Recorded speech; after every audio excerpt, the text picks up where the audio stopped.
Hi guys, welcome to LTX Classes UPSC. I'm your Manish Patwada, your daily Hindu analysis current affairs educator. Hope you all are doing good and okay. మీరు అందరూ బాగున్నారు అనేసి అనుకుంటున్నాను. అందరూ మీ యొక్క Sankranti festival ఏదైతే ఉందో Bhogi Sankranti and Kanuma and those people who have Mukkanuma also చిన్న సంక్రాంతి చేసుకుంటారు కదా, మీ అందరూ కూడా హ్యాపీగా సెలబ్రేట్ చేసుకున్నారని అనుకుంటున్నాను. సో మన సంక్రాంతి ఫెస్టివల్ అయిపోయింది.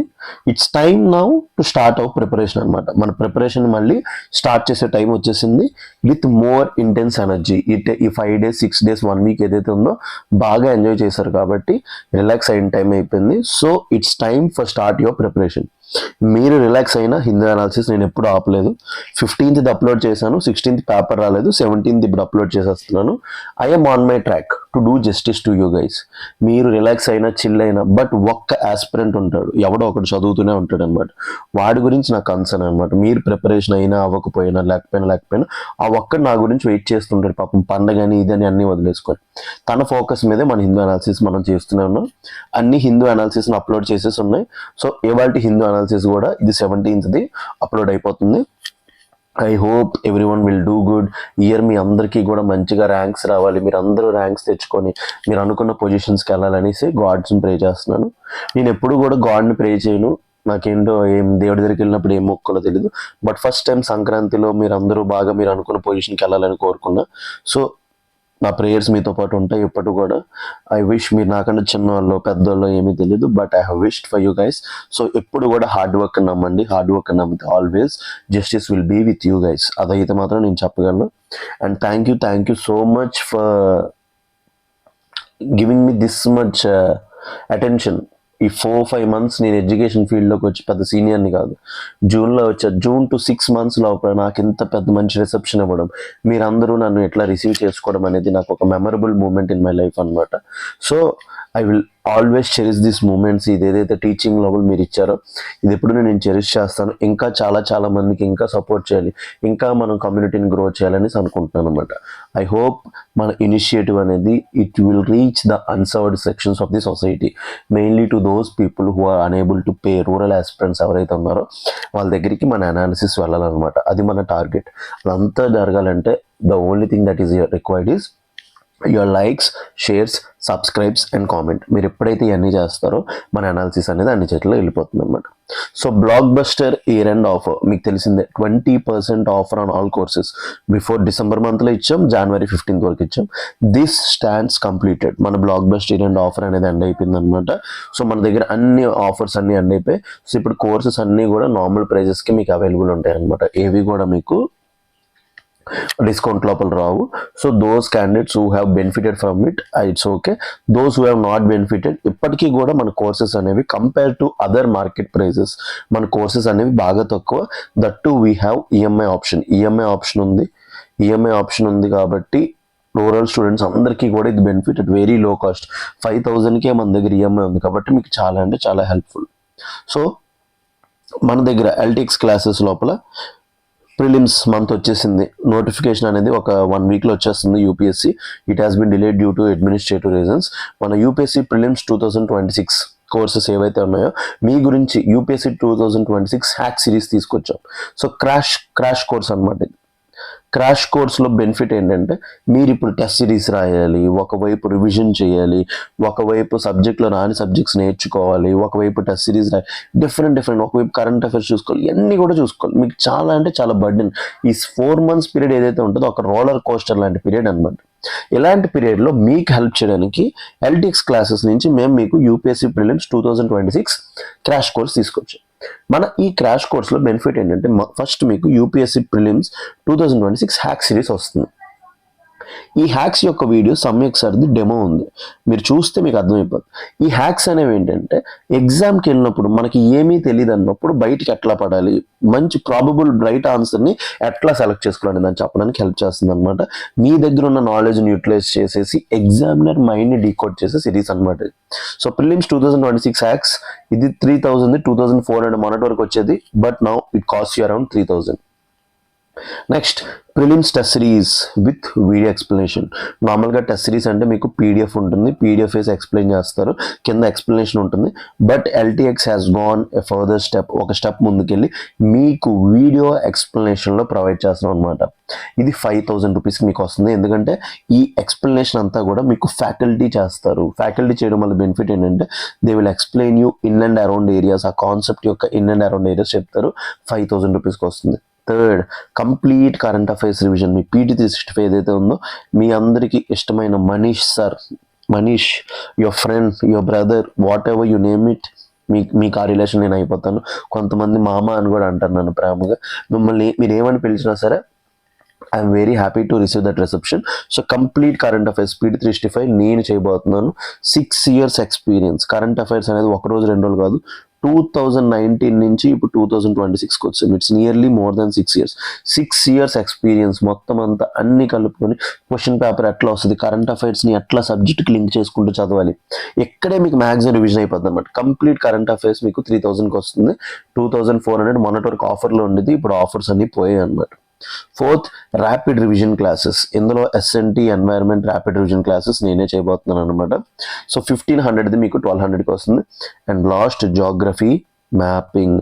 సో జాగ్రఫీ మ్యాపింగ్ లోపల మీకు India, world, every year 3 to 4 questions అనేవి మీకు మ్యాప్ బేస్డ్ క్వశ్చన్స్ వస్తున్నాయి. వాటిని ఎఫెక్టివ్ హ్యాండిల్ చేయడానికి వీటిని కూడా సమ్మిక్సరీ డీల్ చేయబోతున్నారు. 1,000 రూపీస్ది మీకు 800కి వస్తుంది అనమాట. All the above crash courses 12,000 రూపీస్వి మీకు 9,600 మొన్నటికి వచ్చేవి. బట్ ఇప్పుడు మీకు క్రాష్ కోర్స్ అనేది 12,000కి వస్తుంది అనమాట. అయినా సరే ఇది చాలా అంటే చాలా తక్కువ కాస్ట్. ఇది చాలా అంటే చాలా తక్కువ cost. Those students who are very sincere about UPSC preparation, మీ అందరికీ ఇది ఒక best opportunity. Crash courses are valid till 31st May only. 31st May వరకే valid. You can contact this number 7893899553. ఈ నెంబర్ కాంటాక్ట్ చేయండి. ఎల్టీఎక్స్ క్లాసెస్కి they will provide you all the details అనమాట. Demo courses, demo class కావాలని demo class provide చేస్తారు. ప్రతిదీ కూడా provide చేస్తారు. Download our LTX classes app. వాళ్ళ ఎల్టీఎక్స్ క్లాసెస్ యాప్ డౌన్లోడ్ చేసుకోండి. మీకు ప్రతి కోర్సెస్కి యాక్సెస్ ఉంటుందన్నమాట.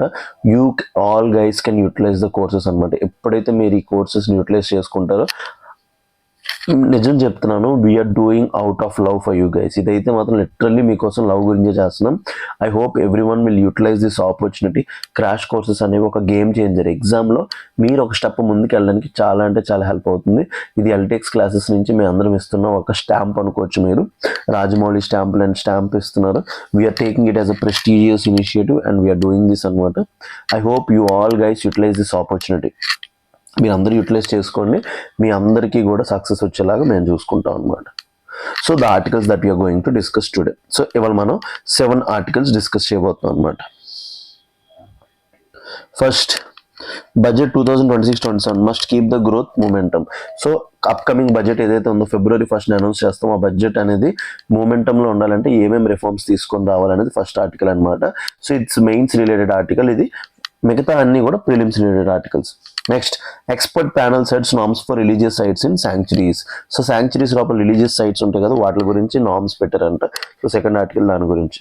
Third, union government sets goal to formally recognise 1 lakh tribal healers as partners in health service. మీ అందరికీ తెలిసింది కదా, ట్రైబ్స్ చాలా మంది కూడా హెల్త్ ఫీల్డ్ లోపల ఉంటారు అనమాట. సో ఈ ట్రైబల్ సర్వీసెస్ వాళ్ళు కూడా హెల్త్ సర్వీసెస్ లోపల కలుపుదామని. Fourth, Indian sugar mills owners association suggest measures for promotion of biofuels. మన సెకండ్ జనరేషన్ బయోఫ్యూయల్స్ ఉంటాయి కదా, వాటిని ప్రమోట్ చేయడానికి ఏదో చేశారంట. బయోఫ్యూయల్స్ అంటే ఏంటి, ప్రతిదీ కూడా తెలుసుకుంటాం. Fourth, secretary general of Rajya Sabha has administrative role only says court. So secretary general of Lok Sabha, secretary general of Lok Sabha ఉంటారు.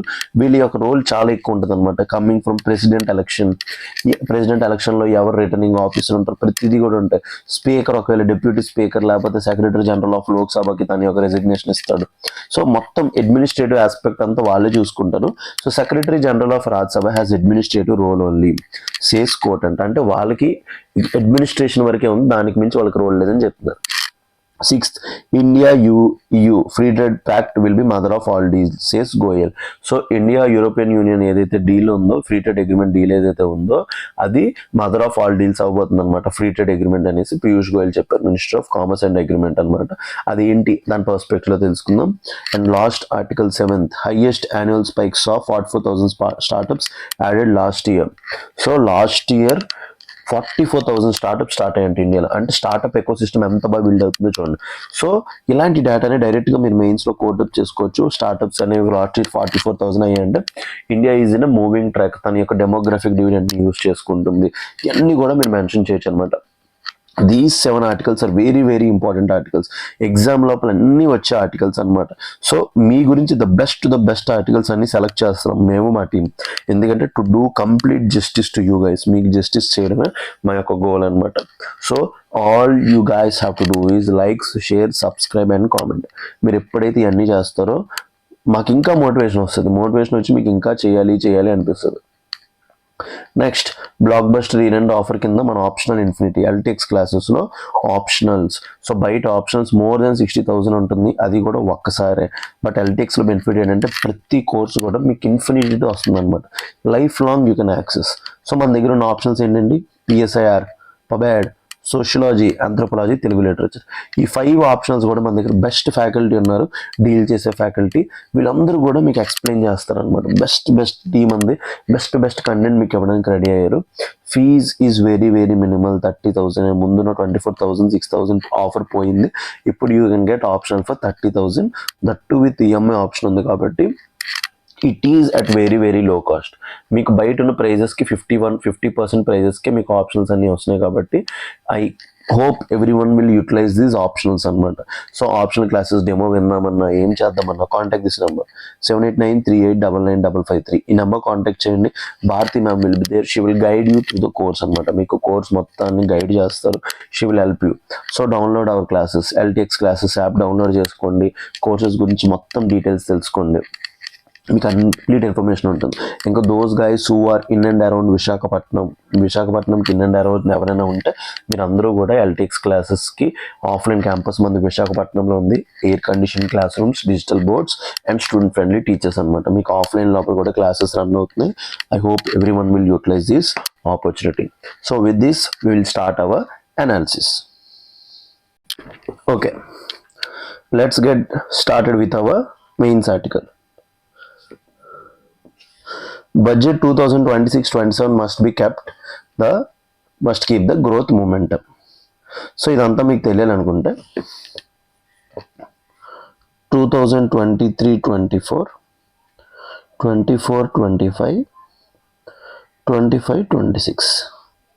సో 23-24 గ్రోత్ రేట్ అంట 8.2%, 24-25 గ్రోత్ రేట్ 6.6%, అండ్ 25-26 మొన్న వస్తుంది దాని ప్రకారం 7.2 to 7.4%. సో ఈ 7.2 to 7.4% గ్రోత్ ఏదైతే ఉందో, ట్రంప్ టారిఫ్స్ చేసిన గ్లోబల్ వరల్డ్ ఎంత పెద్ద ప్రొటెక్షనిస్ట్ మెజర్స్ అయినా మనకు ఒక మంచి థింగ్ జరిగిందనమాట. సో ఈ గ్రోత్ మూమెంట్ని అలా సస్టైన్ చేయాలనుకుంటే ఏం చెప్తున్నాడు? Budget 2026-27 must keep the growth moment అంటున్నాడు. కాబట్టి ఏం చేయాలి, ఏమేమి రిఫార్మ్స్ తీసుకొని రావాలి, ఎక్కడెక్కడ సపోర్ట్ ఇవ్వాలని చెప్పుకునేదే ఈ ఆర్టికల్ అనమాట. So I hope you all guys have understood ఏం మాట్లాడుతున్నాడు, ఆథర్ యొక్క వ్యూ ఏంటి అనేది. సో దీనికన్నా ముందు మీకు తెలియాల్సింది ఏంటంటే బడ్జెట్ మనకి February 1st ఇంట్రడ్యూస్ చేస్తారు. ముందు ఎప్పుడు ఇంట్రడ్యూస్ చేశారు? February 28th. బట్ 2017లో based on Bibek Debroy committee recommendations we have changed into the date to the ద February 1st అనమాట. February 1st రిలీజ్ చేస్తారు. సో ఇదేంటి 2026-27కి కావాల్సిన డిమాండ్స్ అండ్ గ్రాంట్స్ అనమాట. 2026-27 కావాల్సిన demands and grants. So financial 2026-27కి ఏ మినిస్ట్రీకి ఎంత కావాలి ఏంటి అనేది మొత్తం అంతా కూడా ఈ బడ్జెట్లో ఉంటుందన్నమాట. సో బడ్జెట్ బట్టి ఏ డిపార్ట్మెంట్కి ఎంత వెళ్తుంది, ఎక్కడెక్కడ ప్రయారిటైజెస్ ఎక్కడ అవుతుందో తెలుస్తుంది. As India is a mixed economy according to our industrial policy 1948. So చూడండి, the article discusses The article discusses how budget 2026-27 should sustain India's growth momentum amid global uncertainties. Global uncertainties అంటే ఏంటి? Protectionism, failure of multilateral institutions, WTO ఇవన్నీ failure అయిపోయాయి because of Trump tariff wars ఇవన్నీ జరుగుతున్నాయి కదా. ఈ మధ్య లోపల మనం ఎట్లా మన గ్రోత్ని మెయింటైన్ చేసుకోవాలి. 7.2% అంటే it's not an average growth rate అనమాట, తోపు గ్రోత్ రేట్ అది. It argues that India's economic resilience in 2025 was driven by reforms and policy continuity. మెయిన్గా ఏం తీసుకొచ్చారు, GST 2.0 తీసుకొచ్చామా లేదా, ట్యాక్సెస్ తగ్గించాం, ఇన్కమ్ ట్యాక్స్ 12 lakhs వరకు కట్టిన అవసరం లేదు, ఇలాంటి రిఫార్మ్స్ అన్ని తీసుకొచ్చామా లేదా. సో అదే చెప్తున్నాను అనమాట. And that upcoming budget must strengthen domestic growth drivers maintaining fiscal discipline. So next వచ్చే బడ్జెట్ అనేది మన బారోయింగ్స్ని అదుపులో పెట్టుకుంటూ కంట్రోల్లో పెట్టుకుంటూ ఇంకా గ్రోత్ని ప్రమోట్ చేయాలన్నమాట. The author outlines sector wise priorities. So ఏ సెక్టర్కి ఎంతెంత ప్రయారిటీ ఇవ్వాలి. స్ట్రక్చరల్ రిఫార్మ్స్ ఎక్కడెక్కడ జరగాలి. Need to crowd in private investment and enhance competitiveness. So మెయిన్గా ఇన్వెస్ట్మెంట్ అనేది మన ఇండియా లోపల ఎక్కువగా జీడిపి ఫార్ములా ఏంటి, Y = C+I + G + X - M. కాబట్టి మన ఇండియాలో ఎక్కువగా పబ్లిక్ ఇన్వెస్ట్మెంట్ వస్తుంది, ప్రైవేట్ ఇన్వెస్ట్మెంట్ రావట్లేదు. వీటిని ఎట్లా క్రౌడింగ్ చేయాలి అదే చెప్తున్నారు చూడండి. Author outlines sector wise priorities, ఏ సెక్టర్కి ఎంత ప్రయారిటీ ఇవ్వాలి, sector wise priorities, structural reforms and needed to crowd in private investment. Private investment is the key అన్నమాట. దాన్ని ఎట్లా పూల్ చేయాలి అండ్ ఎన్హాన్స్ కాంపిటేటివ్నెస్, మన గూడ్స్ని ఎట్లా కాంపిటేటివ్నెస్ పెంచి ఎక్స్పోర్ట్ ప్రమోట్ చేయాలి. So detailed analysis. Strengthening first domestic growth levers. So ఏం చెప్తున్నారు, మన ఇండియాకి డొమెస్టిక్ గ్రోత్ లెవర్స్ ఉన్నాయి, వాటిని మనం స్ట్రెంథన్ చేయాలన్నమాట. The author emphasises prioritising productive capital expenditure.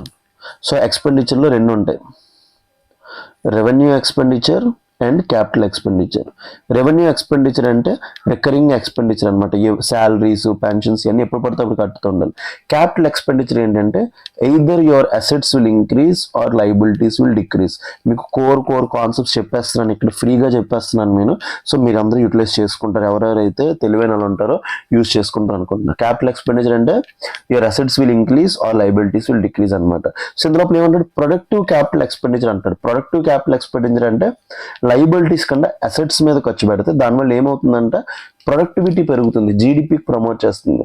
So దాని మీద ప్రమోట్ చేయాలంటే and social sector spending to Boost demand and long term growth. Social sector అంటే పెన్షన్స్ కానీ ఉమెన్స్కి స్కీమ్స్ కానీ అన్నీ ఉంటాయి కదా, అలాంటివన్నీ ఇస్తే ఏమవుతుంది, వాళ్ళకి డబ్బులు ఇస్తే టు బూస్ట్ డిమాండ్, అందరి చేతికి డబ్బులు వస్తే ఏమొస్తుంది, demand and long term growth. This should be done while adhering to fiscal consolidation glide path to keep డెప్ట్ రిస్క్ అండర్ కంట్రోల్. సో అన్ని కూడా దేని కంట్రోల్లో పెట్టుకోవాలి, fiscal consolidation glide path. So ఏమన్నా ఫిజికల్ కన్సాలిడేషన్ అంటే బారోయింగ్స్ అనేవి ఫిజికల్ డెఫిసిట్ అంటే 3%, 4% టార్గెట్స్ ఉన్నాయి కదా, అవి దాటి వెళ్ళిపోకూడదు అనమాట. Fiscal consolidation glide path to keep డెప్ట్ రిస్క్స్ అండర్ కంట్రోల్. ఎందుకంటే ఎక్కువగా ఫిజికల్ డెఫిసిట్ చేసామంటే దాని అర్థం ఎక్కువ బారోయింగ్స్ చేస్తున్నప్పుడు, బారోయింగ్స్ చేస్తున్నప్పుడు డెప్ట్ పెరుగుతుంది, డెప్ట్ పెరుగుతుంటే ఫ్యూచర్ లోపల రిస్క్స్ పెరిగిపోతాయి. ఎగ్జాంపుల్, నేను మీ దగ్గర అప్పు తీసుకున్నా, నా దగ్గర కట్టే స్తోమత లేదు కానీ అప్పు తీసుకుని నేను ఏదో కొనుక్కున్నా, కారో బైకో. రేపు ఒక సిచ్యువేషన్ వచ్చింది, మీరు నా బుర్ర మీద కూర్చున్నారు, నా డబ్బులు నాకు ఇచ్చేయని. సో దాన్ని ఏమంటాం, అప్పుడు మన డెప్ట్ రిస్క్స్ పెరిగిపోతే మనం ఇంకేం చేయలేము అనమాట, అప్పుడు అవతల వాళ్ళ కంట్రోల్లోకి వెళ్ళిపోతాం మనం. సో అలాంటి ఒక పొజిషన్ రాకుండా మనం చూసుకోవాలన్నమాట. సో ఏమేమి ఫోకస్ చేయాలనుకుంటున్నారు, కంటిన్యూడ్ ఫోకస్ ఆన్ డిఫెన్స్ మీద ఎక్కువ ఖర్చు పెట్టాలంటున్నాడు. So increase defence capital outlay to 30% from 26%. So డిఫెన్స్లో 100 రూపాయలు ఖర్చు పెడితే అందులో 70 రూపీస్ ఏముంచి శాలరీస్కి వాటికి వెళ్ళిపోతే 30 రూపీస్ డిఫెన్స్ యొక్క క్యాపిటల్ మీద ఖర్చు పెడుతున్నారు అనమాట. ముందు 26 ఉందంటే దాన్ని ఎంతకు పెంచమంటున్నాడు, 30 రూపీస్కి పెంచమంటున్నాడు అనమాట. సో చూడండి, ఇది చాలా అంటే చాలా ఇంపార్టెంట్ ఎగ్జామ్ పర్స్పెక్టివ్లో. Continued focus on defence, increase defence capital outlay to 30% from 26.4. Enhance funding for defence research development organisation by at least 10,000 crore. So మీరందరూ కూడా కింద ఇప్పుడు నేను అడిగే క్వశ్చన్స్ అన్నింటినీ కూడా ఎవరెవరైతే కామెంట్ సెక్షన్ పెడతారో మీరు అందరు సీరియస్ ఆస్పిరెంట్స్ అన్నట్టు అనమాట. సో నా ఫస్ట్ క్వశ్చన్ ఏంటంటే DRDO గురించి, మొత్తం DRDO ఎప్పుడు ఫామ్ అయింది, ఏ ఆర్గనైజేషన్స్ కలిపితే ఫామ్ అయింది, దాని యొక్క రోల్ ఏంటి, దాని యొక్క మోటో ఏంటి, అన్నీ కూడా కింద కామెంట్ సెక్షన్లో పెట్టాలి. ఎందుకంటే DRDO యొక్క ఎంత పెంచమన్నాడు ఫండింగ్, 10,000 crores పెంచమంటున్నాడు.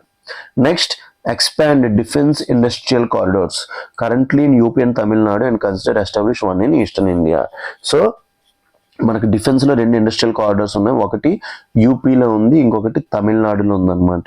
దాన్ని ఎక్స్పాండ్ చేయమంటున్నాడు, ఇంకా కొత్తగా ఒకటి ఈస్టర్న్ ఇండియాలో పెట్టమంటున్నాడు. ఇది కూడా మీకు యూపీఎస్సీ ప్రిలిమ్స్కి ఒక fact.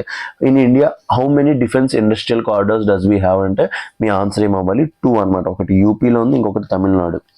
Next, promote defence export through a dedicated export promotion council to meet target of 50,000 crore by 2028-29. So మన ఆత్మనిర్భర్ భారత్ కింద ఏదైతే డిఫెన్స్ ప్రొడక్షన్ చేస్తున్నామో అది ఎక్స్పోర్ట్స్ చేయాలన్నమాట. సో మన టార్గెట్ అంతా 50,000 crores బై 28-29, అంటే ఇప్పుడు లెస్ దాన్ 50,000 crores కదా మనం ఎక్స్పోర్ట్ చేస్తున్నట్టు. సో దాని గురించి కింద డీటెయిల్స్ వెళ్ళి గూగుల్లో చూద్దాం ఎంత ఎక్స్పోర్ట్ చేస్తున్నాం ఏంటో. Current Indian defense exports in value ఎంత 23,000 crores నుంచి ఎంతకు పెంచుదాం అనుకుంటున్నాం 50,000 crores బై 28-29 అనమాట. సో కరెంట్ ఎంత 23,000 crore. సో దాన్ని ఎంతకు పెంచుదాం అనుకుంటున్నాం 50,000 crore పెంచుదాం అనుకుంటున్నాం. అప్పటికి 28-29 ఇలాంటి క్వశ్చన్స్ యూపీఎస్సీలో వస్తాయి అనమాట. డిఫెన్స్ అనేది బాగా న్యూస్లో ఉంది, ఎందుకంటే మన బ్రహ్మోస్ రీసెంట్గా ఫిలిప్పీన్స్కి ఇచ్చినా ఎవరికి ఇచ్చినా, సో ఇలాంటి టాపిక్స్ అన్ని న్యూస్లో ఉన్నాయి కాబట్టి మీకు ఎగ్జామ్ లోపల రావచ్చు. So promote defence export through dedicated export promotion council to meet the target of 50,000 crores by 2028-29. So present మన డిఫెన్స్ ఎక్స్పోర్ట్స్ అంతా 23,000 crores. సో నేను ఎన్నిసార్లు ఎందుకు నేను ఈ డేటాని రిపీట్ చేస్తున్నానంటే మీకు దీని యొక్క ఇంపార్టెన్స్ మీకు నెక్స్ట్ టైం మెయిన్స్ ఆన్సర్స్ రాస్తున్నప్పుడు తెలుస్తుంది. Example, private enterprises already contribute nearly 65% of defence export showing the scope for further expansion. ఇప్పటికీ డిఫెన్స్ ఎక్స్పోర్ట్స్లో గవర్నమెంట్ ఇండస్ట్రీస్ కన్నా ప్రైవేట్ సెక్టర్ పార్టిసిపేషన్ ఎక్కువ ఉంది.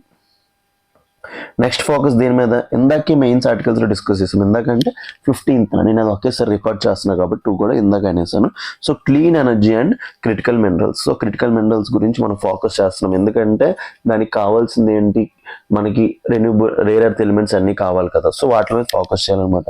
The transition to clean energy and strategic technologies driving demand for critical minerals. అందుకోసం మనం ఏం launch చేసాం, national critical minerals machine. మొత్తం దీంట్లో ఎన్ని మినరల్స్ ఉంటాయి, 30 క్రిటికల్ మినరల్స్. మీ సెకండ్ క్వశ్చన్ ఏంటంటే నేషనల్ క్రిటికల్ మినరల్ మిషన్స్ లోపల ఉన్న 30 క్రిటికల్ మినరల్స్ని కింద కామెంట్ సెక్షన్ లోపల కామెంట్ చేయండి. సో డిఫెన్స్ సెక్టర్ గురించి చూసాం. Next clean energy, the transition to clean energy and strategic technologies driving demand for critical minerals. దీని గురించి ఏం లాంచ్ చేసాం, the national critical minerals mission provides a strategic base which should be supported by. So ఏమేమి support చేయాలి పక్కన పెడితే కింద 30 critical మినరల్స్ని కామెంట్ చేయండి. A dedicated tailing recovery programme. First ఏంటి recovery programme, specialised financing mechanisms for critical minerals అనమాట. So critical minerals మీద ఫోకస్ చేయాలి. Third, export competitiveness. మన ఇండియన్ ఎక్స్పోర్ట్స్కి కాంపిటేటివ్నెస్ ప్రొవైడ్ చేయాలన్నమాట. అప్పుడు ఏమవుతుందంటే గ్లోబ్ లోపల గూడ్స్, ఫర్ ఎగ్జాంపుల్ ఇండియా నుంచి ఒక పెన్ వెళ్తుంది, అది 10 రూపీస్. చైనా నుంచి పెన్ వెళ్తుంది 7 రూపీస్. సో వాళ్ళు ఏ పెన్ కొనుక్కుంటారు, 7 rupees 10 rupees, obviously 7 rupees. So మన ఇండియన్ పెన్ యొక్క కాస్ట్ 7 రూపీస్ తగ్గించాలి అంటే ఏమేమి చేయొచ్చు, సో దాన్ని ఏమంటాం ఎక్స్పోర్ట్ కాంపిటేటివ్నెస్ అంటాం అనమాట. సో ఈ టర్మ్స్ అన్ని చాలా చిన్నగా ఉంటాయి, బట్ వాటి యొక్క మీనింగ్స్ అనేవి చాలా ఇంపార్టెంట్ అనమాట. So export competitiveness, exports need a strong policy push in challenging global environment. So ఇక్కడ ఒక స్కీమ్ గురించి మాట్లాడేంటి, the allocation for remission of duties and tax and exported products and taxes on exported products. దాన్ని road టెప్ scheme అంటాం అనమాట. Scheme పేరు ఏంటి, road టెప్. remission of duties and taxes on exported products around 18,000 crores should be enhanced to improve export competitiveness. So ఏవైతే మనకి taxes వేస్తారో ఆ ట్యాక్సెస్ని తీసేయాలన్నమాట. So దాని గురించి ఏంటి, remission of duties and taxes on exported products అనమాట. సో దీనివల్ల మన గ్లోబల్ గూడ్స్ కాంపిటేటివ్నెస్ పెరుగుతుంది. అండ్ 5th, మీరు కరెక్ట్ కరెక్ట్గా ఎవరైతే హిందూ అనాలిసిస్ని మనీష్ సార్ని భగవద్గీతలో ఫాలో అవుతున్నారో, సో ఆ పదం నేను వాడకూడదు, సో ఎవరైతే వాళ్ళు ఒక గైడింగ్ మెటీరియల్ లాగా ఫాలో అవుతున్నారో అన్నిటికి గురించి కూడా నేను మాట్లాడుతూ వస్తున్నా. ఫ్రమ్ 5 months అనాలిసిస్ నేను ప్రతి ఆస్పెక్ట్ని టచ్ చేసుకుంటూ వెళ్తున్నా. గ్లోబల్ క్యాపబిలిటీ సెంటర్స్ మొన్నే మాట్లాడాం మనం. గ్లోబల్ క్యాపబిలిటీ సెంటర్స్ గురించి నేను 100 సార్లు చెప్పాను. సో ఇప్పుడు ఇండియా లోపల ఐటీ ఎక్స్పర్ట్స్ తగ్గిపోతున్నా, గ్లోబల్ క్యాపబిలిటీ సెంటర్స్ పెరుగుతున్నాయని చెప్పాను. సో దాని గురించి చూడండి. India has emerged as a global hub for global capability centres. ఎందుకు ఇండియా దగ్గర ఏముంది? మార్కెట్ ఉంది, లేబర్ ఉంది అనమాట. మెయిన్గా హై క్వాలిటీ లేబర్ ఉంది. India has emerged as a global hub for global capability centres. However, ambiguity in transfer pricing norms remains. So transfer pricing అంటే ఏంటి? సో ట్రాన్స్ఫర్ ప్రైజింగ్ అనేది నేను చెప్పను, ఎందుకంటే అది మీరు కోర్ ఎకనామిక్స్ లోపల నేర్చుకుంటారు అనమాట. సో ట్రాన్స్ఫర్ ప్రైజింగ్ గురించి తెలుసుకోవాలనుకుంటే ఎకనామిక్స్ క్లాసెస్ పర్చేస్ చేసుకోవాల్సిందే. So clear transfer pricing guidelines for different global capability centre categories can improve investor confidence అనమాట. సో ట్రాన్స్ఫర్ ప్రైజింగ్ అనేది ఏంటి ప్రతిదీ కూడా తెలుసుకోవాలనుకుంటే ఆ ఎకనామిక్స్ క్లాసెస్ మీరు పర్చేస్ చేసుకోవాల్సిందే. Next drone ecosystem. మీ అందరికీ తెలుసు డ్రోన్ ది స్కీమ్, అన్ని స్కీమ్స్ వస్తున్నాయి అనమాట. So drone ecosystem and emerging technologies, మెయిన్గా అట్ల మీద ఫోకస్ చేయాలి. ఎమర్జింగ్ టెక్నాలజీస్ అంటే ఏంటి? ఆర్టిఫిషియల్ ఇంటెలిజెన్స్, క్వాంటమ్, ఇవన్నిటిని ఎమర్జింగ్ అంట. To accelerate drone adoption exports and enhance production linked incentive. Production linked incentive scheme ఎప్పుడు లాంచ్ చేసాం? 2019. ఇప్పుడు ఎన్ని సెక్టర్స్ కాబట్టి 14 సెక్టర్స్. ఇండియా లోపల కూడా, ఏపీ లోపల కూడా డ్రోన్ పాలసీ ఉంది. ఏపీ లోపల ఏముంది? Drone policy. So AP drone policy కింద మనం ఏ సిటీని డ్రోన్ సిటీ కింద డెవలప్ చేద్దాం అనుకుంటున్నాం ఏపీ లోపల? కింద కామెంట్ సెక్షన్ లోపల కామెంట్ చేయండి. థర్డ్ క్వశ్చన్ అదే అనమాట మీకు ఇవాళకి. ఏపీ లోపల ఏ సిటీని మనం డ్రోన్ సిటీగా డెవలప్ చేద్దాం అనుకుంటున్నాం? Establish 1000 crore drone R&D fund అంట. సో డ్రోన్స్ లోపల డిఫరెంట్ ఉంటుంది. ఒకటి అగ్రికల్చర్లో యూజ్ చేయొచ్చు, డిజాస్టర్లో యూజ్ చేయొచ్చు, ఆర్మీ సర్వేలెన్స్ ఎక్కడెక్కడ పడితే అక్కడ యూజ్ చేయొచ్చు. సో అందుకోసం establish 1000 crore drone R&D fund అంటున్నాడు. This would support innovation, exports and global competitiveness. Next ఏంటి? ప్రైవేట్ పార్టిసిపేషన్ కావాలని చెప్పాం. ప్రైవేట్ పార్టిసిపేషన్ కావాలంటే వాళ్ళకి అప్పులు కావాలి. అందుకే deepening corporate bond market. So bond అనేది ఏంటి? ఒక డెప్ట్ ఇన్స్ట్రుమెంట్. సో వాళ్ళకి అప్పులు కరెక్ట్గా దొరకాలన్నమాట. So diversifying finance beyond banks is critical. So వాళ్ళకి ఓన్లీ బ్యాంకులు అప్పులు ఇస్తే సరిపోదు అనమాట. Diversifying finance beyond bank is critical. So suggest measures include lowering qualifying borrowing thresholds అనమాట. సో మెయిన్గా ఎంత ఈ థ్రెషోల్డ్స్ ఏవైతే ఉంటాయో వాటిని తక్కువ చేయాలప్పుడు ప్రతి ఒక్కరికి ఫండ్స్ వస్తాయి. నెక్స్ట్ ఇన్క్లూడ్ అన్లిస్టెడ్ కార్పొరేట్స్ అనమాట. లిస్టెడ్ కార్పొరేట్స్, అన్లిస్టెడ్ కార్పొరేట్స్ అంటే మీకు ఎవరెవరైతే స్టాక్ ఎక్స్చేంజెస్ ఉంటారో, స్టాక్ ఎక్స్చేంజెస్లో ఉన్న వాళ్ళందరినీ లిస్టెడ్ కార్పొరేట్స్ అంటాం అనమాట. సో స్టాక్ ఎక్స్చేంజెస్లో లేని వాళ్ళందరినీ అన్లిస్టెడ్ కార్పొరేట్స్ అంటాం. సో వాడు ఏమంటున్నాడు? ఆ బాండ్ మార్కెట్ లోపల వాళ్ళు కూడా ఇంక్లూడ్ అవ్వాలి, including unlisted corporates. Increasing insurance investment caps beyond 25%, revising approved investment norms for AA and A. These steps can channel to high quality but low rated issuers అనమాట. So మెయిన్గా మిగతా firms కూడా వెళ్ళాలనుకుంటే low rating firms కూడా వెళ్ళేటట్టు చూడమంటున్నాడు. Next addressing tax disputes. మెయిన్గా ఇది వన్ ఆఫ్ ది ప్రాబ్లమ్ అనమాట. So pendency at the corporate income tax level is major bottleneck. So మెయిన్గా కంపెనీస్కి ఏవైతే కార్పొరేట్ ఇన్కమ్ ట్యాక్స్ వస్తుందో సో అక్కడ ప్రాబ్లం ఉంటుంది కాబట్టి మెయిన్ దాన్ని చూసుకోమంటున్నాడు. This article suggest prioritising high value and time sensitive cases అనమాట. మెయిన్గా వాటి మీద ఎక్కువ చేయాలి focus. Next adopting dual track disposal system. So dual track అంటే ఒకటి ఫాస్ట్ ట్రాక్, వేరంగా కేసు తెలుపాలి, సెకండ్ డీటెయిల్ ట్రాక్, రెండింటిని కూడా ప్రమోట్ చేయాలి. Filling nearly 45 vacancies in the appellate level. So మెయిన్గా income tax appellate authority, tribunals ఇవన్నీ ఉంటాయి కదా, వాటి లోపల మెంబర్స్ని ఎక్కువ పెట్టాలన్నమాట. Next trade facilitation. చూడండి, మీకు ఒక బడ్జెట్ మన కంట్రీ గ్రో అవ్వాలంటే ఎన్ని సెక్టార్స్లో రిఫార్మ్స్ కావాలో చూడండి. మీరు అనుకుంటారు బడ్జెట్ గ్రో అవడం అంటే ఏముంది, ఈజీ అనుకుంటారు, పునుగులు వేసినంత ఈజీ అనుకుంటారు.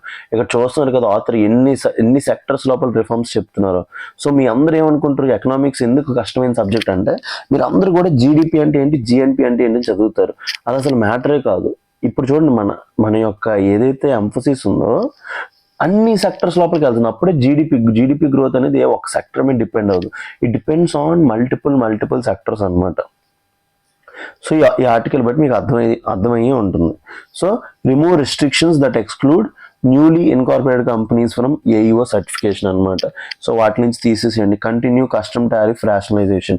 మెయిన్గా ఫ్రీ ట్రేడ్ అగ్రిమెంట్స్ ఇవన్నీ ఉంటాయి కదా, వాటిని చేసుకోవడం. Reduce inverted duty structures. So inverted duty structures అంటే ఏంటంటే ఫైనల్ ప్రొడక్ట్స్ కంటే రా మెటీరియల్స్ మీద ఎక్కువగా ట్యాక్స్ ఉంటుంది. రా మెటీరియల్ మీద 10 రూపీస్ ఉంటే ట్యాక్స్, ఫైనల్ ప్రొడక్ట్ మీద tax 7 rupees.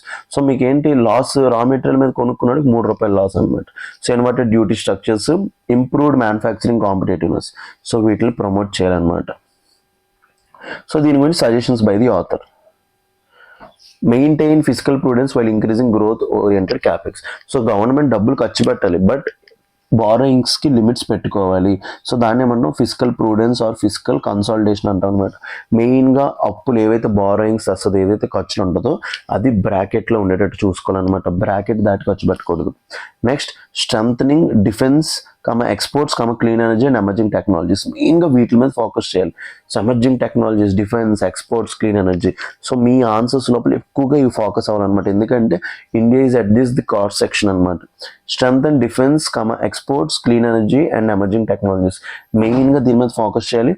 Third, provide policy certainty in taxation and trade.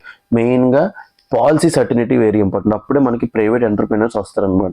So ఇప్పుడు ఈ పాయింట్ నేను ఎక్కువగా రాస్తుంటే ఎగ్జామ్లో. మీకు ఈ పాయింట్ చూడడానికి చాలా చిన్నగా అనిపిస్తుంది, కానీ this is the game changer. Provide policy certainty in taxation and trade అనమాట. ట్రేడ్ లోపల, టాక్సేషన్ లోపల ఎప్పుడైతే పాలసీ కంటిన్యూటీ ఉంటుందో ఇన్వెస్ట్మెంట్ అనేది ఫ్లో అవుతుంది కంట్రీ లోపలికి కానీ స్టేట్ లోపలికి కానీ. So provide policy continuity and resolve structural bottlenecks in finance and dispute resolution. ఏవేవైతే ప్రాబ్లమ్స్ ఉన్నాయో వాటిని సాల్వ్ చేయడానికి ట్రై చేయాలన్నమాట. సో ఇవన్నీ సజెస్ట్ చేశారు ఆథర్. సో మీ యొక్క మెయిన్స్ ఆన్సర్ రైటింగ్ లోపల ఈ ఆస్పెక్ట్స్ అని ఎప్పుడైతే మీరు ఇంక్లూడ్ చేసుకొని ఉంటారో then you will become best bureaucrat అనమాట. సో మార్క్ మై వర్డ్స్, మీరు బెస్ట్ బ్యూరోక్రాట్ అవ్వాలంటే ఇవన్నీ ఉండాలన్నమాట. How can budget 2026-27 balance fiscal consolidation with the need to sustain growth momentum in the Indian economy? So డైరెక్ట్గా ఇప్పుడు ఏదైతే ఇచ్చానో అన్ని పాయింట్స్ని మీరు మెన్షన్ చేసేయాలి షార్ట్ ఫామ్ లోపల. సో స్టార్టింగ్ నుంచి ఎండ్ వరకు ఏమేమి చేయగలదు. సో లాస్ట్ ఇయర్ ఏం చేసింది, strength and domestic growth levels, productive capital expenditure, social sector spending చూసుకుంటూ ఫోకస్ ఆన్ డిఫెన్స్. సో మెయిన్గా డిఫెన్స్ క్యాపిటల్ 30% పెంచమంటుంది, డిఆర్డిఓకి డబ్బులు ఏమంటుంది, డిఫెన్స్ ఇండస్ట్రియల్ కారిడార్స్ని ఎక్స్పెండ్ చేయమంటుంది, డిఫెన్స్ ఎక్స్పోర్ట్స్ని ప్రమోట్ చేయమంటుంది, clean energy and critical minerals మీద ఎక్కడెక్కడ ఫోకస్ చేయాలి, ఎక్స్పోర్ట్ కాంపిటేటివ్ స్నాప్స్ లోపల RoDTEP scheme, global capability centres, దాని గురించి పాస్ట్ డేటా చెప్పాను, ఆ డేటా యాడ్ చేయడం, డ్రోన్ ఎకోసిస్టమ్, ఎమర్జింగ్ టెక్నాలజీస్ ఎలా బియ్యం చేయాలి, డీపెనింగ్ కార్పొరేట్ బాండ్ మార్కెట్, ఆ బాండ్ మార్కెట్ని ఎట్లా చేయాలి, అడ్రస్సింగ్ ట్యాక్స్ డిస్ప్యూట్స్ వాటిని ఎట్లా చూసుకోవాలి, trade facilitation and custom reforms. ఇవన్నీ కూడా మీరు ఆన్సర్స్ లోపల మెన్షన్ చేస్తూ సజెషన్స్ ఇస్తే your answer will be best answer. Literally చెప్తున్నాను, మీ ఆన్సర్ని ఎవడు నో చెప్పలేడు. ఎందుకంటే మీ అంత డైవర్సిఫైగా ఆన్సర్ రాసినంత ఎవడు రాసున్నాడు కాబట్టి. So I hope every one will use this. ఈ ఆన్సర్ని ఈ బడ్జెట్ వరకే కాకుండా డిఫరెంట్ ఆస్పెక్ట్స్ లోపల ఫ్యూచర్ లోపల కూడా ఇంక్లూడ్ చేసుకోవచ్చు అనమాట. సో ఇది ఒక్కటే మనకి మెయిన్స్ ఆర్టికల్స్ అనమాట. సో నెక్స్ట్ నుంచి వచ్చినవన్నీ ప్రిలిమ్స్ ఆర్టికల్స్. సో ఈ ఆన్సర్ అనేది కింద కామెంట్ సెక్షన్ లోపల ఎవరో ఒకరు రాసి కింద కామెంట్ సెక్షన్ లోపల పెట్టండి. ఏమీ లేదు, చాట్ జీపీటీకి వెళ్ళండి, మీరు రాసిన ఆన్సర్ ఫోటో తీసి దాన్ని టెక్స్ట్ లోపలికి మార్చమంటే మార్చేస్తుంది, అది కాపీ చేసి పేస్ట్ చేయండి. సో మీ వల్ల ఒక 10 మంది చైన్ రియాక్షన్ స్టార్ట్ అవుతుంది అనమాట. సో మీ బద్ధకాలు తీయాలి. న్యూ ఇయర్ వచ్చింది, రెజల్యూషన్ అంటే ఏం లేదు. మనీష్ సార్ హిందూ అనాలిసిస్ కింద మనం కామెంట్ చేద్దాం, మన మెయిన్స్ ఆన్సర్ కామెంట్ చేద్దాం అని ఒక రెజల్యూషన్ పెట్టుకోండి. సో నా యొక్క ఫోకస్ అయితే అదే ఉంటుంది అనమాట. I hope every one will use this initiative. కింద ఫ్రీ కామెంట్ సెక్షన్ ఉంది, దాంట్లో లోపల మీరు ఇవన్నీ యూజ్ చేసుకోవచ్చు అనమాట. So let's dive into our prelims articles. Okay guys, let's dive into our prelims articles. Expert panel sets norms for religious sites in sanctuaries. So expert panel sets norms for religious sites in sanctuaries. So ఈ wild life sanctuaries, national parks ఇవన్నీ ఉంటాయి కదా. So national parks అనేది strict area అనమాట. అక్కడ ఏ పని చేయడానికి లేదు. అక్కడ 1% ఆకు కూడా, లీఫ్ కూడా ముట్టడానికి లేదనమాట. లీఫ్ కూడా ముట్టడానికి లేదు. బట్ వైల్డ్ లైఫ్ శాంచురీస్ లోపల human interaction is allowed. So religious sites ఏమైనా శాంక్చురీస్ ఉంటే వాటి గురించి ఎక్స్పర్ట్ ప్యానల్ అనేది నార్మ్స్ పెట్టిందంట. ఈ నార్మ్స్ ఏంటి ఇవన్నీ కూడా చూద్దాం మనం ఈ ఆర్టికల్ లోపల. ఓకే, ఇవన్నీ కూడా ఎంత ఇంపార్టెంట్ అంటే దీస్ ఏరియాస్ యూ గైస్ మీరు ఎన్నిసార్లు చదివినా వదిలేస్తుంటారు. ఎందుకంటే మీకు ఆ టైంకి సిలబస్ అవ్వకపోవడం కానీ వీటి మీద ఒక అవగాహన లేకపోవడం కానీ. సో నా యొక్క రోల్ ఏంటంటే ఈ ఆర్టికల్స్ అన్ని పిక్ చేసుకొని మీ దగ్గరికి తీసుకున్నాడు. So an expert body Under the Ministry of Environment, Forest and Climate Change has issued guidelines. So MOEFC కింద ఒక ఎక్స్పర్ట్ బాడీ ఉందంట. సో ఈ బాడీ ఏం చేసిందంటే issued guide lines on permitting religious structures. So religious structures ఏమైనా inside wild life sanctuary పెట్టాలంటే following concerns over land diversions and unresolved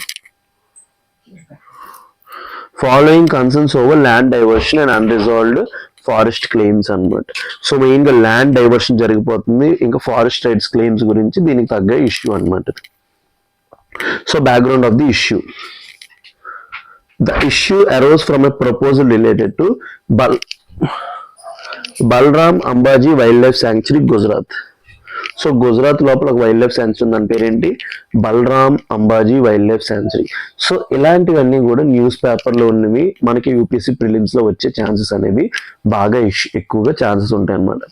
the issue arose from the proposal related to Balaram Ambaji wildlife sanctuary, Gujarat, involving diversification of forest land for religious use అనమాట. Main గా అక్కడ religious use కోసం forest wildlife శాంక్చురీలో ఉన్న forest ని divert చేస్తున్నారని.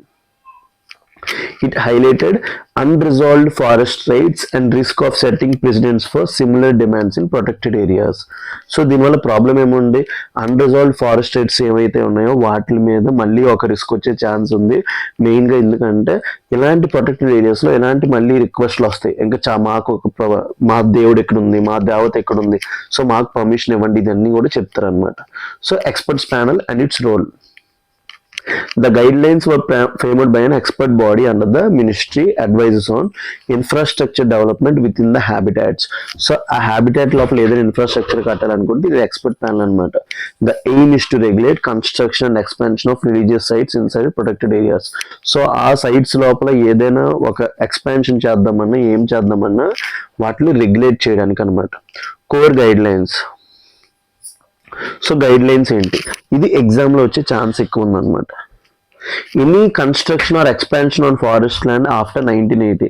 ఎందుకంటే Govardhan case తెలుసు కదా మీకు, ఫారెస్ట్ రైట్స్ కి సంబంధించి Godavarman case. So Godavarman case తెలుసు కదా, 1994లో అయింది. సో అప్పుడు కట్ ఆఫ్ డేట్ ఎప్పుడు ఇచ్చారు, 1980 ఇచ్చారు అనమాట. సో అదే చెప్తున్నాడు చూడండి. Any construction or expansion on forest land after 1980 should be generally treated as an encroachment. So ఏదైనా కొత్తగా ఒక కడదాం అనుకున్న ఫారెస్ట్ ఏరియా లోపల ఏదైనా ఒక ఇన్ఫ్రాస్ట్రక్చర్ కడదామన్నా 1980 తర్వాత ఏది చేసినా దాన్ని ఎట్లా చూడాలంట, encroachment. Religious structures inside sanctuaries cannot claim automatic legitimacy based on faith or historical presence. So మా దేవత మా దేవుడు అక్కడి నుంచి ఉంటున్నారు, ఎప్పటి నుంచి ఎన్ని కాలాల నుంచి ఉన్నారు అనేసి మీరు ఫెయిత్ ని చూపించి కానీ హిస్టారికల్ ప్రెజెన్స్ చూపించి కానీ మీరు దాన్ని లెజిటిమైజ్ చేయలేరు. So forest rights must be formally recognised and recorded before any consideration of land use. So ఏదైనా ల్యాండ్ యూజ్ చేద్దాం అనుకుంటే మనకి protection of forest rights act ఎప్పుడు వచ్చింది, ఫారెస్ట్ రైట్స్ యాక్ట్ ఆఫ్ 2006 వచ్చాయి. కాబట్టి అవి కరెక్ట్ గా డిమార్కెట్ చేసాక యూస్ చేసుకోవాలి. అది చెప్తున్నా చూడండి. Forest rights must be formally recognised and recorded before any consideration of land use. So మనకి ఫారెస్ట్ రైట్స్ ఇచ్చాక మీరు యూస్ చేసుకోవచ్చు తప్ప ఇష్టం వచ్చినట్టు యూస్ చేసుకోవడానికి లేదు. Exceptional provisions. So anything has exceptions కదా. In rare cases, if state government issues a reasoned and document order, ఇక్కడ సెంట్రల్ గవర్నమెంట్ అనలేదు, స్టేట్ గవర్నమెంట్ అన్నాడు. ఎందుకు, land is a state subject, land is a state subject. అదే చెప్తున్నా చూడండి. In rare cases if state government issues a reason and a document order, proposals for regularization may be referred to the ministry. So state governments ఏమైనా reason and document order ఉంటే మినిస్ట్రీకి refer చేయొచ్చు. Such cases will be examine strictly on case to case basis అనమాట. So final permission అనేది committee వేస్తుంది అనమాట. Central government committee ఇవ్వాలి, but దాని యొక్క రికమెండేషన్స్ ఎక్కడి నుంచి రావాలి, స్టేట్ గవర్నమెంట్ అనమాట. సో అది ఎట్లా ఉండాలంటే రీజన్ అండ్ డాక్యుమెంట్ ఆర్డర్ ఉండాలంట. మెయిన్ ఏంటి ఉండాలి, reason and document order. Concerns raised during deliberations. Several sanctuaries across India have pending forest rights claims అంట. సో చాలా ఫారెస్ట్ లోపల ఇలాంటి క్లెయిమ్స్ ఉన్నాయి. allowing land diversion without settlement of rights could weaken wildlife protection frameworks అన్నమాట. So ఎవరికైనా ఇలాంటి land rights ఇచ్చి without settlement of rights వాళ్ళ రైట్స్ సెటిల్మెంట్ చేయకుండా ఇలాంటివి చేస్తే వైల్డ్ లైఫ్ ప్రొటెక్షన్ ని తక్కువ చేస్తాం, ఆపేటట్టు అవుతుంది. And risk of religious use becoming route for regularising encroachment in protected areas. So main గా ప్రొటెక్టెడ్ ఏరియాస్ లోపల ఎన్క్రోచ్మెంట్ కి ఇది ఒక వే అయిపోద్ది అనమాట. మెయిన్ గా ఏం చెప్పేస్తున్నారు, రిలీజియస్ యూస్. సో 1980 తర్వాత ఏ కైండ్ ఆఫ్ కన్స్ట్రక్షన్ అయినా దాన్ని ఎట్లా చూస్తారు, ఎన్క్రోచ్మెంట్. ఒకవేళ రిలీజియస్ యూజ్ దేని గురించి అనుకుంటే స్టేట్ గవర్నమెంట్ ఇవ్వాలన్నమాట. ఎవరికి ఇవ్వాలి, సెంట్రల్ కమిటీకి ఇస్తే వాళ్ళు అప్పుడు యాక్సెప్ట్ చేస్తారు. అది కూడా కేస్ బై కేసెస్, ప్రతి కేసుకి ఒకలాగా డీల్ చేయరు అనమాట. మెయిన్ గా దీని గురించి వైల్డ్ లైఫ్ ప్రొటెక్షన్ ని కాపాడడం కోసం అంటే mainly to protect wild life అనమాట. దాని యొక్క ఫోకస్ మీద ఉంది. So standing committee of national board of wild life. So WLF, national board for wild life అనమాట. ఇది the most important body. So దీన్ని చైర్ చేసేది PM. బట్ ఇక్కడ ఏమంటున్నాడు, standing committee. National board of wild life లో ఇంకో committee ఉంటుంది, దాని పేరు ఏంటి, స్టాండింగ్ కమిటీ. దానికి చైర్మన్ ఏమంటే ministry of environment, forest and climate change అంటారు. సో దాని గురించి చూద్దాం రండి. It is an independent body అంటారు the national board for wildlife. So మీరు ఎప్పుడు చూసుకోండి, national board for wildlife ఉంటుంది, దీనికి చైర్మన్ ఎవరు, PM. దీనికి ఏముంటుంది, స్టాండింగ్ కమిటీ. దీనికి చైర్మన్ ఎవరు, MOEFCC. కన్ఫ్యూజ్ అవ్వద్దు, ఎగ్జామ్ లో దొరికిపోతారు. తర్వాత నన్ను అనొద్దు, మనీష్ సార్ ఎట్లా చెప్పారు అట్లా చెప్పారు అనొద్దు. సో మీ గురించి మళ్ళీ చెప్తున్నాను చూడండి. మనకి national board for wild life ఉంది. ఇవన్నీ కూడా మీకు తెలియాలి అనుకుంటే నేను మెయిన్స్ మన ఎన్వైర్న్మెంట్ ఎల్టెక్స్ క్లాసెస్ లో మొత్తం అంతా నేనే ఎన్వైర్న్మెంట్ డీల్ చేశాను కాబట్టి ఇంచ్ టు ఇంచ్ కవర్ చేశాను అనమాట. So national board for wild life chairman ఎవరు, PM. దాని కింద స్టాండింగ్ కమిటీ ఉంటుంది. స్టాండింగ్ కమిటీకి చైర్మన్ MOEFCC. సో క్వశ్చన్ ఏంటనేది చూసుకోండి, తొందరపడిపోద్ది అనమాట. మెయిన్గా అది చాలా ఇంపార్టెంట్ అనమాట. సో అది మెయిన్గా ఫోకస్ చేసుకోవాలన్నమాట. ఈ standing committee of national board for wild life is an independent body under national board for wildlife. So comprises not more than 10 members of NBWL. So national board for wild life లో 10 members తక్కువ కాకుండా ఉంటారు, ఎక్కువ కాకుండా ఉంటారు. Chaired by MOEFCC. Functions ఏంటి, functions as a project clearance body. ఇలాంటి religious sites ఏ construction చేయాలని ఇదే చూసుకుంటుంది. Regulating land diversion with in.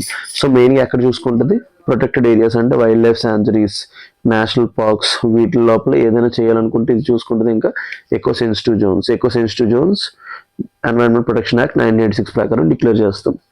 Difference between national board for wildlife. So ఎన్ని ఉంటే స్టాండింగ్ కమిటీ ఇంకా national board for wildlife. ఇది ఎవరు చైర్ చేస్తారన్నాను, PM. ఇది పాలసీ లెవెల్ డెసిషన్స్ చూసుకుంటుంది. ఎవరు చూసుకుంటుంది, ఏం చూసుకుంటుంది, పాలసీ లెవెల్ డెసిషన్స్ ఎవరు చూసుకుంటారు, national board for wild life. అందులో స్టాండింగ్ కమిటీ యొక్క పరిస్థితి ఏంటి, deals with project level approvals and land diversion cases. Land diversion కి సంబంధించి మొత్తం అంతా ఎవరు చూసుకుంటారు, స్టాండింగ్ కమిటీ చూసుకుంటే, national board for wild life పరిస్థితి ఏంటి, PM చూసుకుని పాలసీ లెవెల్ డెసిషన్స్ చూసుకుంటారు అనమాట. సో చూసారు కదా ఆర్టికల్ ఎంత బాగుందో, ఎంత beautiful article. So let's get started with our prelims question. మన ప్రిలిమ్స్ క్వశ్చన్ ఇచ్చాం. So consider the following statements. One second. Consider the following statements regarding the Standing Committee of National Board for Wildlife. It is chaired by MOEFCC. National Board for Wildlife chairman ఎవరు, PM. Standing committee అన్నాడు, standing కమిటీకి chairman ఎవరు, MOEFCC. First statement right. Second, it deals primarily with policy level decisions. అది ఎవరు చూసుకుంటారు, national board for wildlife. So standing committee యొక్క పని ఏంటి, to clear land diversion issues, ఇంకా ప్రాజెక్ట్ అప్రూవల్స్ అది చూసుకుంటుంది అనమాట. So second statement is wrong. Above statements is are correct అంటే ఓన్లీ 1 అనమాట. సో ఎప్పుడైతే మనం ఒక ఆర్టికల్ వచ్చినప్పుడు ఇంత డెప్త్ గా స్టాటిక్ తో లింక్ చేసుకుని అనలైజ్ చేసుకుంటామో అప్పుడు మీకు హెల్ప్ అవుతుంది. సో ఇప్పుడు మీకు సింగిల్ ఆర్టికల్స్ అన్ని బట్టిలాగా ఉంటాయి అనమాట. ఎప్పుడైతే మీరు ఎన్వైరన్మెంట్ కోర్స్ తీసుకొని మొత్తం కంప్లీట్ గా నేర్చుకొని దిగుతారో అప్పుడు ఇంకా అంటే ఇంకా మీకు ఎఫెక్టివ్ గా ఉంటుంది. Next article, Union government sets goal to formally recognize 1 lakh tribal healers as partners in health service. So ఈ ట్రైబల్ హీలర్స్ ఉంటారు కదా, మన ఇంటి దగ్గర ట్రైబ్స్ హీల్ ఉంటారు కదా, ఏమంటారు వాళ్ళని, లోకల్ వైద్యాస్, హకీమ్స్, వీళ్ళు అంటారు కదా, వాళ్ళకి డిఫరెంట్ పేర్లు ఉంటాయి ఒక దగ్గర. వాళ్ళని health partners in health services అనమాట, వాళ్ళు కూడా ఇంక్లూడ్ చేసుకుందాం అనుకుంటున్నారు. సో చూడండి, Union government announced its plan to formally recognize 1 lakh tribal healers as partners in health services. So మెయిన్గా హెల్త్ సర్వీసెస్ లోపల వాళ్ళని పార్ట్నర్స్ కింద పెట్టుకుందాం అనుకుంటున్నాం అనమాట. ఎవరిని? ట్రైబల్ హీలర్స్ని. సో చూడండి, the union government announced its plan to formally recognize 1 lakh tribal healers as partners in health service at a capacity building event organized by Ministry of Tribal Affairs. So Ministry of Tribal Affairs యొక్క event లోపల highlighting efforts to strengthen health care delivery in tribal areas. మెయిన్గా tribal areas లోపల వాళ్ళని use చేసుకొని health care సర్వీసెస్ని promote చేద్దాం అనుకుంటున్నాం. Mains answer లోపల this is how inclusive development will be. So inclusive governance అనేది ఎట్లనే ఉంటుంది అనమాట. Objective of the initiative: formally recognize tribal healers as partners in strengthening health services for tribal communities. ఇప్పుడు ఏదో ఒక డిసీజ్ వచ్చింది అనమాట. సో ఫస్ట్ వీళ్ళ దగ్గరికి వెళ్ళినప్పుడు వీళ్ళు కొంత హెల్ప్ చేస్తారు. సో ఇక్కడ నుంచి నెక్స్ట్ స్టెప్ ఉంటుంది అనమాట. To integrate traditional medicine and local health practices with formal public health system అనమాట. మెయిన్గా ట్రెడిషనల్ మెడిసిన్ ని లోకల్ హెల్త్ ప్రాక్టీసెస్ ని పబ్లిక్ హెల్త్ సిస్టమ్ లోపల ఇంటిగ్రేట్ చేయడానికి ఇనిషియేటివ్ చాలా హెల్ప్ అవుతుంది అనమాట. సో ఇది మీరు డైరెక్ట్ గా ఇష్యూ చేయొచ్చు. To integrate traditional medicine and local health practices. Capacity building and skill hand. So వీళ్ళకి కెపాసిటీ బిల్డింగ్ చేయాలి కదా. సో ఇష్టం వచ్చిన ప్రతి పని చేసేయకూడదు. అందులో కొన్ని పాజిటివ్ పనులు ఉంటాయి, నెగిటివ్ ఉంటాయి. Sessions to be conducted by AIIMS, All India Institute of Medical Sciences, World Health Organization, Indian council of medical Research, health ministry and AYUSH ministry. AYUSH అంటే ఎవరెవరు? ఆయుర్వేద, యోగా, యునాని, సిద్ధ, హోమియోపతి. ఫోకస్ ఆన్ ఏంటి? మెయిన్గా వాళ్ళకి టెక్నికల్ నాలెడ్జ్ ఎన్హాన్స్ చేయడానికి, సర్వీస్ డెలివరీ కెపాసిటీస్ పెంచడానికి, disease surveillance and referral practices అనమాట. So వాళ్ళు అది గమనించి నెక్స్ట్ వేరే వాళ్ళకి రెఫరల్ చేయడానికి హెల్ప్ చేస్తారు అనమాట. సో చూసుకోండి, మెయిన్గా capacity building and skill enhancement ఎవరెవరి చేత అవుతుంది? ఎయిమ్స్ అందరూ చూడండి, వరల్డ్ హెల్త్ ఆర్గనైజేషన్, ఐసీఎంఆర్, ఆయుష్ మినిస్ట్రీ. మెయిన్గా టెక్నికల్ నాలెడ్జ్ వాళ్ళకి పెంచడానికి, సర్వీస్ డెలివరీ. సో మెయిన్గా ఇనిషియేటివ్ ఏంటి? To integrate traditional knowledge with the formal public health system. Role of state governments. So states urged to explore market linkages and partnerships. మెయిన్గా state governments ఏం చేయాలి? Market linkages చూసుకోవాలి. FMCG communities, మెయిన్గా fast moving consumer goods companies ఏవైతే ఉంటాయో వాటితో, pharmaceutical companies aim to generate livelihood opportunities for tribal healers in the traditional medicine sector అనమాట. So ఆ ట్రెడిషనల్ మెడిసిన్స్ ఎవరైతే ట్రైబల్ మెడిసిన్స్ ప్రాక్టీస్ చేసే ఉంటారు ట్రైబల్ హీలర్స్, వాళ్ళకి కూడా లైవ్లీహుడ్ వచ్చేటట్టు చూసుకోవాలన్నమాట. మెయిన్గా స్టేట్ గవర్నమెంట్ ఏం చేయాలి? మార్కెట్ లింకేజెస్ చూసుకోవాలి. ఎఫ్ఎంసీజీ కంపెనీస్తో, ఫార్మస్యూటికల్ కంపెనీస్తో వాళ్ళకి కూడా లింకేజెస్ వచ్చినట్టు, వాళ్ళు కూడా డ్రగ్స్ని సజెస్ట్ చేసేటట్టు, వాళ్ళకి కూడా డబ్బులు వస్తాయి కదా. MoU and institutional support. So చూడండి, Ministry of Tribal Affairs assigned an MOU with ICMR Regional Medical Research Center Bhubaneswar. So ministry of tribal affairs ఎవరైతే ఉన్నారో ఎవరితో సైన్ చేసుకుంది? Indian council of medical research, regional medical research centre Bhubaneswar అనమాట. Objective is to establish first national tribal health observatory. So ఇలాంటివి అనేవి ఎగ్జామ్లో CAPFs, SSC, CGL exams లోపల ఈ క్వశ్చన్స్ ఎంత హెల్ప్ అవుతాయంటే మీకు తెలియని కూడా తెలియవు అనమాట.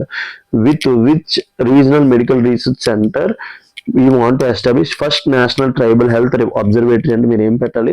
Bhubaneswar, ICMR regional medical centre Bhubaneswar.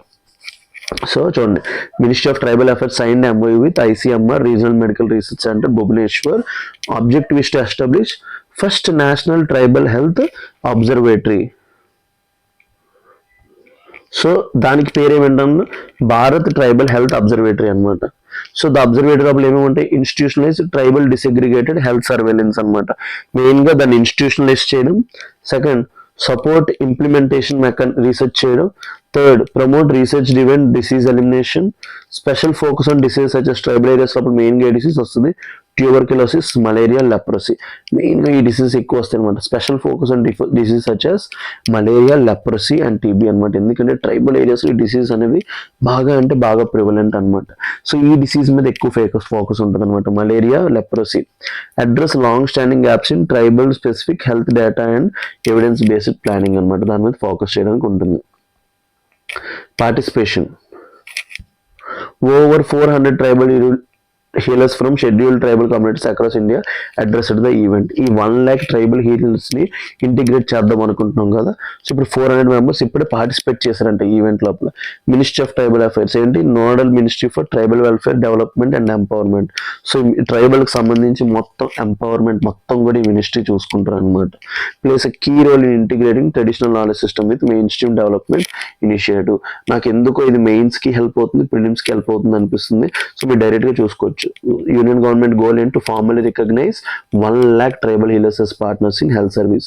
Mainly ఏంటి, to integrate traditional medicine with public health system. So capacity building చేయబోతున్నాం. వాళ్ళకి ఎంఓఈస్ కూడా సైన్ చేసాం. Regional medical centre, research centre భువనేశ్వర్తో సైన్ చేసాం అనమాట. మెయిన్గా టెక్నికల్ నాలెడ్జ్ అన్ని ప్రమోట్ చేయడానికి. మెయిన్ ఫోకస్ ఏరియాస్ ఏంటి, institutionalise tribal disaggregated health surveillance, implementation, research అన్నిటి మీద ఫోకస్ చేస్తాం. మలేరియా, లెప్రసీ, టీబీ మీద ఎక్కువ ఫోకస్ ఉంటుంది, ఎందుకంటే ఆ ఏరియాస్ లోపల ఎక్కువగా డిసీజెస్ వస్తాయి. సో మీ గురించి ఒక ప్రిలిమ్స్ క్వశ్చన్ కూడా ఫ్రేమ్ చేశాం. Consider the following statements regarding Bharat tribal health observatory. ఎక్కడ పెట్టబోతున్నాం, Indian council of medical research observation centre Bhubaneswar, Odisha. It aims to promote tribal disaggregated health data and research disease elimination in tribal areas. మెయిన్గా Bharat tribal health observatory యొక్క పని ఏంటి, tribal disaggregated health data ఏదైతే ఉందో దాన్ని promote చేయడానికి. It is being set up under ministry of health and family welfare. కాదు, ట్రైబ్స్కి సంబంధించి మొత్తం ఎవరు చూసుకుంటారు, ministry of tribal affairs. So answer to this question is only 1. So tribes అని మీకు డిసీజ్ అని రాగానే మీ అందరూ ఏమనుకుంటారు, ministry of health and family welfare, ministry of health and family welfare పెడదాం అనుకుంటారు. సో యూపీఎస్సీకి కూడా తెలుసు మీరు ఆప్షన్ కోసం ఎదుగుతారని, మీకు డైరెక్ట్గా ministry of health and family welfare అంటారు. But Bharat tribal health observatory ఎవరు పెట్టబోతున్నారు, మినిస్ట్రీ ఆఫ్ ట్రైబల్ అఫైర్స్. ఎప్పుడు ఎన్ని యూపీఎస్సీ ప్రిలిమ్స్ క్వశ్చన్స్ చూసుకోండి, గవర్నమెంట్ స్కీమ్స్ ఎలాంటి ఇనిషియేటివ్స్ వచ్చినప్పుడు యూపీఎస్సీ యొక్క ఫస్ట్ ఫోకస్ ఏంటంటే మినిస్ట్రీ మినిస్ట్రీ మినిస్ట్రీ అని అడుగుతారు అనమాట. సో మనం మినిస్ట్రీ కనుక అన్ని చదువుకొని ఉంటే, అట్లీస్ట్ మనకు ఒక క్లారిటీ ఉంటే మనం రెడీగా ఉన్నట్టే. సో ఇప్పుడు కూడా దాని మీద ఎక్కువ ఫోకస్ చేసుకోవాలన్నమాట. So answer to this question is only 1. చూసుకొని ministry of tribal affairs, Bharat tribal health observatory ఎక్కడ పెట్టబోతున్నాం, ICMR, Indian council of medical research regional medical research centre Bhubaneswar లోపల పెట్టబోతున్నాం అనమాట. So let's dive into our next prelims article.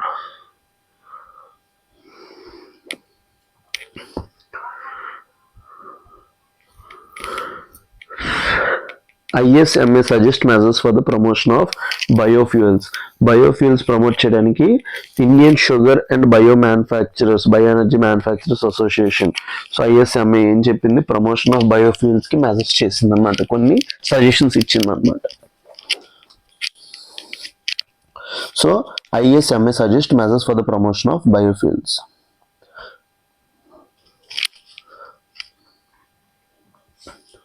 One second, కొంచెం కంటిన్యూస్గా మాట్లాడితే కొంచెం ఇబ్బందిగా ఉంటుంది కదా, ఒక 1 minute.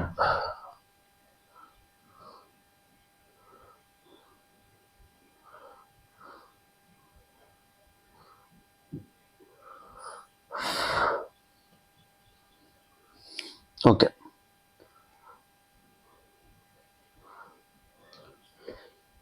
Indian sugar and bio energy manufacturers association పేరేంటి, Indian sugar and bio energy manufacturers association urged the union government to undertake GST rationalization and targeted policy to promote biofuels and strengthen clean mobility ecosystem అన్నమాట. So biofuels అంటే ఏమీ లేదండి, ఈ bio అంటే ఏంటి, life ఫార్మ్స్ని use చేసి fuels తయారు చేయడం. They can be gaseous, they can be liquid as well as solid fuels అనమాట. సాలిడ్ ఫ్యూయల్స్ అవ్వచ్చు, లిక్విడ్ అవ్వచ్చు, గ్యాస్. సాలిడ్ అంటే ఏంటి, మీకు ఈ బయోమాస్ బర్నింగ్, ఈ చెక్క ఇవన్నీ మీరు బర్న్ చేస్తారు కదా, అవన్నీ ఏంటి సాలిడ్ ఫ్యూయల్స్. లిక్విడ్ అంటే bio ethanol, bio diesel. Gases అంటే బయో న్యాచురల్ గ్యాస్. సో ఇవన్నిటిని ఏమంటాం మనం, బయోఫ్యూయల్స్ అంటాం అనమాట. సో ఇప్పుడు మెయిన్ ఫోకస్ ఏంటి, Indian sugar and bio manufacturers research association urged union government to undertake GST rationalization. So ఈ బయోఫ్యూయల్స్ మీద తక్కువ చేయమంటున్నారు rate, and targeted policy support to promote biofuels అంట. సో చూద్దాం రండి. So demand for GST rationalization. Rationalize GST on flex fuels and hybrids placing them alongside EVs as a mainstream clean mobility solutions అనమాట.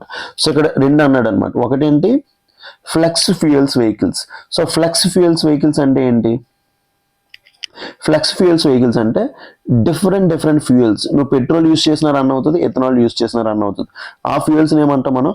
Flex fuels vehicles అంటాం. Next ఏంటి?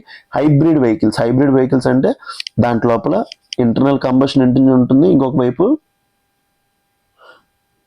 Biofuels ఈ run చేస్తాం కదా, ఈ battery based engines కూడా ఉంటాయి అనమాట. వాటిని ఏమంటాం మనం? హైబ్రిడ్ వెహికల్స్ అంటాం. వాటిని ఏమంటాం? హైబ్రిడ్ వెహికల్స్ అంటాం. సో మనకి ఫ్లెక్స్ ఫ్యూయల్ వెహికల్స్ చాలా ఇంపార్టెంట్ అనమాట. ఫ్లెక్స్ ఫ్యూయల్స్ అంటే డిఫరెంట్ ఫ్యూయల్స్ వెయిట్ చేసినా రన్ అవుతుంది. అంటే పెట్రోల్ వేసినా రన్ అవుతుంది, ఇథనాల్ వేసినా రన్ అవుతుంది. ఆ వెహికల్స్ ఏమంటాం? Flex fuel vehicles. ఇంకా హైబ్రిడ్ వెహికల్స్ మీద జిఎస్టీ రేషనలైజేషన్ సంబంధం. Placing them alongside EVs as a mainstream clean mobility solutions. So వీటి మీద కూడా రేట్లు తగ్గించాలి. Bring ethanol related machinery under 5% GST to reduce production cost. So ethanol production కావాల్సిన ఏవైతే మిషనరీ ఉంటాయో వాటిని జిఎస్టీ కిందకి తెమ్మంటుంది. అంత ఏమంటుంది? 5% of GST to reduce production cost and encourage investment అంట. So promote advanced biofuels. So advanced biofuels promote చేయమంటుంది. Incentivise advanced biofuels including sustainable aviation fuel. మన ఫ్లైట్స్లో యూస్ చేస్తాం కదా, ఆ ఫ్యూయల్స్ని ఏమంటాం? Sustainable aviation fuel. సో చూద్దామండి. Sustainable aviation fuel, 1 second.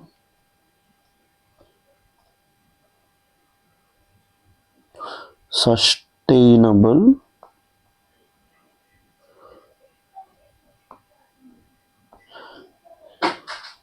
Aviation fuel. So sustainable aviation fuel is a renewable biofuel. మీకు చెప్పే కదా బయోఫ్యూయల్స్ అన్ని కూడా renewable, that significantly cuts aviation carbon emission అనమాట. సో అందులో ఏమేమి ఉంటాయి? Is created from non petroleum sources like cooking oil use చేయడం, యానిమల్ ప్లాంట్స్ ఫ్యాట్స్ యూస్ చేయడం, ప్లాంట్ ఆయిల్స్ లైక్ జెట్రోపా ఇవి యూస్ చేస్తారు. ఇంకా మున్సిపల్ సాలిడ్ వేస్ట్ ఇవన్నీ యూస్ చేస్తారు. క్యాప్చర్డ్ కార్బన్ డైఆక్సైడ్ ఇవన్నీ కూడా యూస్ చేస్తారు అనమాట. So drop in sustainable aviation fuels is chemically similar to jet fuels. మనం బయోసిమిలర్స్ గురించి మాట్లాడాం అనమాట. సో అందులోపల మనం మాట్లాడాం డ్రాప్ ఇన్, డ్రాప్ అవుట్ అండి. డ్రాప్ ఇన్ అంటే ఏంటి? సేమ్ కెమికల్ కాంపోజిషన్ ఉంటే డ్రాప్ ఇన్ అంటాం. డ్రాప్ అవుట్ అంటే డిఫరెంట్ కెమికల్ కాంపోజిషన్, ఇవన్నీ different. So sustainable aviation fuels లోపల ఏముంటాయి? Non petroleum sources like cooking oil, animal fats, municipal solid waste ఇవన్నీ కూడా ఉంటాయి అన్నమాట. So support for advanced fuels. Incentivise advanced biofuels including ఏంటి? ఫస్ట్ ఏం ప్రమోట్ చేయమంటున్నారు? సస్టైనబుల్ ఏవియేషన్ ఫ్యూయల్స్ చూసమంటున్నారు. Next green hydrogen. మన ఇండియా లోపల ఏముంది? Green hydrogen mission. సో దాని ప్రకారం మనం ఎంత హైడ్రోజన్ రన్ చేద్దాం అనుకుంటున్నాం? 5 మిలియన్ మెట్రిక్ టన్స్. ఎంత? 5 million metric tonnes of green hydrogen by 2030. Next isobutanol. Next ఏంటి? ఐసోబ్యూటనాల్ ప్రమోట్ చేయాలి. ఇవన్నీ కూడా ఎక్కడ ఉంటాయి? న్యాచురల్ గ్యాస్లో ఉంటాయి. These fuels can help diversify India's energy mix and reduce dependence on fossil fuels. So sugar sector as bioenergy hub. The sugar sector can evolve into multi bioenergy hub అనమాట. మెయిన్గా ఇందులో నుంచి బయో ఎథనాల్ వస్తుంది అనమాట. Biofuels provide additional revenue streams for sugar mills and improve farmers income through better utilisation of agriculture produce. మెయిన్గా ఈ biofuels అనేవి ఎవరికి హెల్ప్ అవుతుంది? మెయిన్గా షుగర్ మిల్ ఓనర్స్కి, ఇంకా ఫార్మర్స్ ఇన్కమ్ కూడా హెల్ప్ అవుతుంది. Next clean mobility and energy security. So biofuels complement EVs in reducing greenhouse gas emissions. So greenhouse gas emissions reduce చేయడంలో ఇవి హెల్ప్ అవుతాయి. Promote domestic fuel production to address rising crude oil prices and energy security. So దీనివల్ల మనకి strategic stability కూడా వస్తుంది, strategic ఆటానమీ కూడా వస్తుంది అనమాట. ఎందుకు? మనం క్రూడ్ ఆయిల్ మీద డిపెండెన్స్ తగ్గుతాం ఎప్పుడైతే బయోఫ్యూయల్స్ అనేవి ఇండియన్ బేస్డ్ సోర్సెస్ నుంచి మనం తీసుకుంటాం కాబట్టి ఇక్కడ మనకి హెల్ప్ అవుతుంది. సో బయోఫ్యూయల్స్ అంటే ఏంటి? Are hydrocarbon fuels derived from organic matter. Bio అంటేనే లైఫ్ కదా ఇన్ షార్ట్ స్పాన్. ఫార్మ్స్ ఏంటి? Solid, liquid, gas. సాలిడ్ అంటే వుడ్, మన చెక్క. ఇప్పుడు మన ఇంటి దగ్గర ఏం చేస్తాం? మనం పొయ్యి వెలిగిస్తూ ఉంటాం. మీ అందరికీ తెలిసి ఈ మధ్య వంటలు అనేవి ఏంటి? ఈ అందరు కూడా కట్టెల పొయ్యి యూస్ చేస్తారు అంటున్నారు కదా. సో కట్టెల పొయ్యి యూస్ చేస్తారంటే ఏంటి? అదొక సాలిడ్ ఫ్యూల్ అనమాట. Wood, dried plant material. మన నాన్నమ్మలు, అమ్మమ్మలు వీళ్ళందరూ కూడా పాతకాలంలో ఉండేది దాని మీద అనమాట. నెక్స్ట్ లిక్విడ్ అంటే bio ethanol, biofuel. So bio ethanol దేంతో డ్రైవ్ చేస్తాం? ఫెర్మెంటేషన్, బయోడీజిల్ అనేది ట్రాన్సిస్ట్రిఫికేషన్ అనే ప్రాసెస్. ఇంకా గ్యాసెస్ అంటే biogas, bio CNG, bio natural gas ఇవన్నీ ఉంటాయి కదా. కేటగిరీస్ ఆఫ్ బయోఫ్యూల్స్ లోపల కేటగిరీస్ ఉంటాయి అనమాట. సో ఫస్ట్ జనరేషన్ బయోఫ్యూల్స్ అంటే mainly from food crops. So food crops use చేసి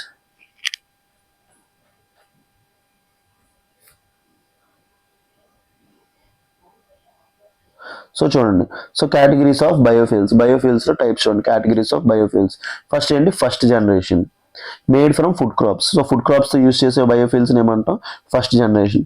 సెకండ్ జనరేషన్ అంటే non food biomass such as ఈ లిగ్నైన్ ఇవన్నీ ఉంటాయి కదా, కాంప్లెక్స్ కార్బోహైడ్రేట్స్ అనమాట ఇవి. సో బట్ ఇట్లా టెక్నాలజీ అనేది చాలా కావాలి. థర్డ్ ఏంటి, థర్డ్ జనరేషన్ బయోఫ్యూల్స్ అంటే మెయిన్గా algae, derived from algae and micro organism. Fourth generation అంటే జెనెటికల్ ఇంజనీర్డ్ క్రాప్స్ అనమాట. ఎగ్జామ్ లోపల ఇవి అడుగుతారు. మన నేషనల్ బయోఫ్యూల్ పాలసీ ప్రకారం 2018 బయోఫ్యూల్ పాలసీ ప్రకారం 4 జనరేషన్ ఆఫ్ బయోఫ్యూల్స్ ఉంటాయి. ఫస్ట్ జనరేషన్ ఫుడ్ క్రాప్స్ తో తయారు చేసేదాన్ని ఫస్ట్ జనరేషన్ అంటాం. నాన్ ఫుడ్ క్రాప్స్ తో తయారు చేసేదాన్ని సెకండ్ జనరేషన్ అంటాం. థర్డ్ జనరేషన్ ఇవన్నీ సైన్స్ అండ్ టెక్నాలజీలో ఇన్ డెప్త్ గా నేర్చుకుంటారు. సో ఆ క్లాసెస్ ఎవరైతే డీల్ చేస్తారో మన అనలిటిక్స్ క్లాసెస్ లో వాళ్ళు కంప్లీట్ డెప్త్ గా డీల్ చేస్తారు అనమాట. థర్డ్ జనరేషన్ అనేవి ఏంటి, ఆల్గే అండ్ మైక్రో ఆర్గానిజమ్స్ తో డీల్ చేసే వాటిని అక్కడి నుంచి జనరేట్ చేస్తే వాటిని థర్డ్ జనరేషన్ అంటాం. నెక్స్ట్ ఫోర్త్ జనరేషన్ అంటే genetically engineered crops with carbon capture and storage. So వాటిని ఏమంటాం, ఫోర్త్ జనరేషన్ బయోఫ్యూల్స్ అంటాం అనమాట. So Indian sugar and bio manufacturers association, so apex industry body representing the sugar and bioenergy sector. So మెయిన్గా అది ఏం చెప్తుందంటే GST rationalization చేయమంటుంది. ఈవీస్తో పాటు ఈ ఫ్లెక్సిబుల్ వెహికల్స్ని హైబ్రిడ్ వెహికల్స్ మీద ట్యాక్సెస్ తగ్గించమంటుంది. ఇంకా ఆ మ్యానుఫ్యాక్చరింగ్ ఏదైతే మిషనరీ ఉందో దాని మీద జిఎస్టీని 5% తెమ్మంటుంది అనమాట.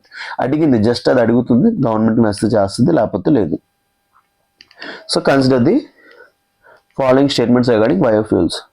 Second generation biofuels are produced from non-food biomass, generally emit fewer greenhouse gases than the first generation biofuels. So ఇప్పుడే చూసాం చూడండి. So made from food crops like sugar, starch, easy to produce but affect food security. But second generation అనేవి ఏంటి, produced from non-food biomass అన్నమాట, lower emissions but technologically complex. So ఎందుకంటే first generation అనేది food crops తో use చేస్తున్నాం కదా. Food crops లో బాధ ఏంటంటే ఎక్కువగా CH4 వస్తుంది అనమాట, మీథేన్ ఎమిషన్స్ ఎక్కువ ఉంటాయి అనమాట. సో నాన్ ఫుడ్ క్రాప్స్ అంటే అక్కడ నుంచి మీథేన్ ఎమిషన్స్ ఎక్కువ రావు అనమాట.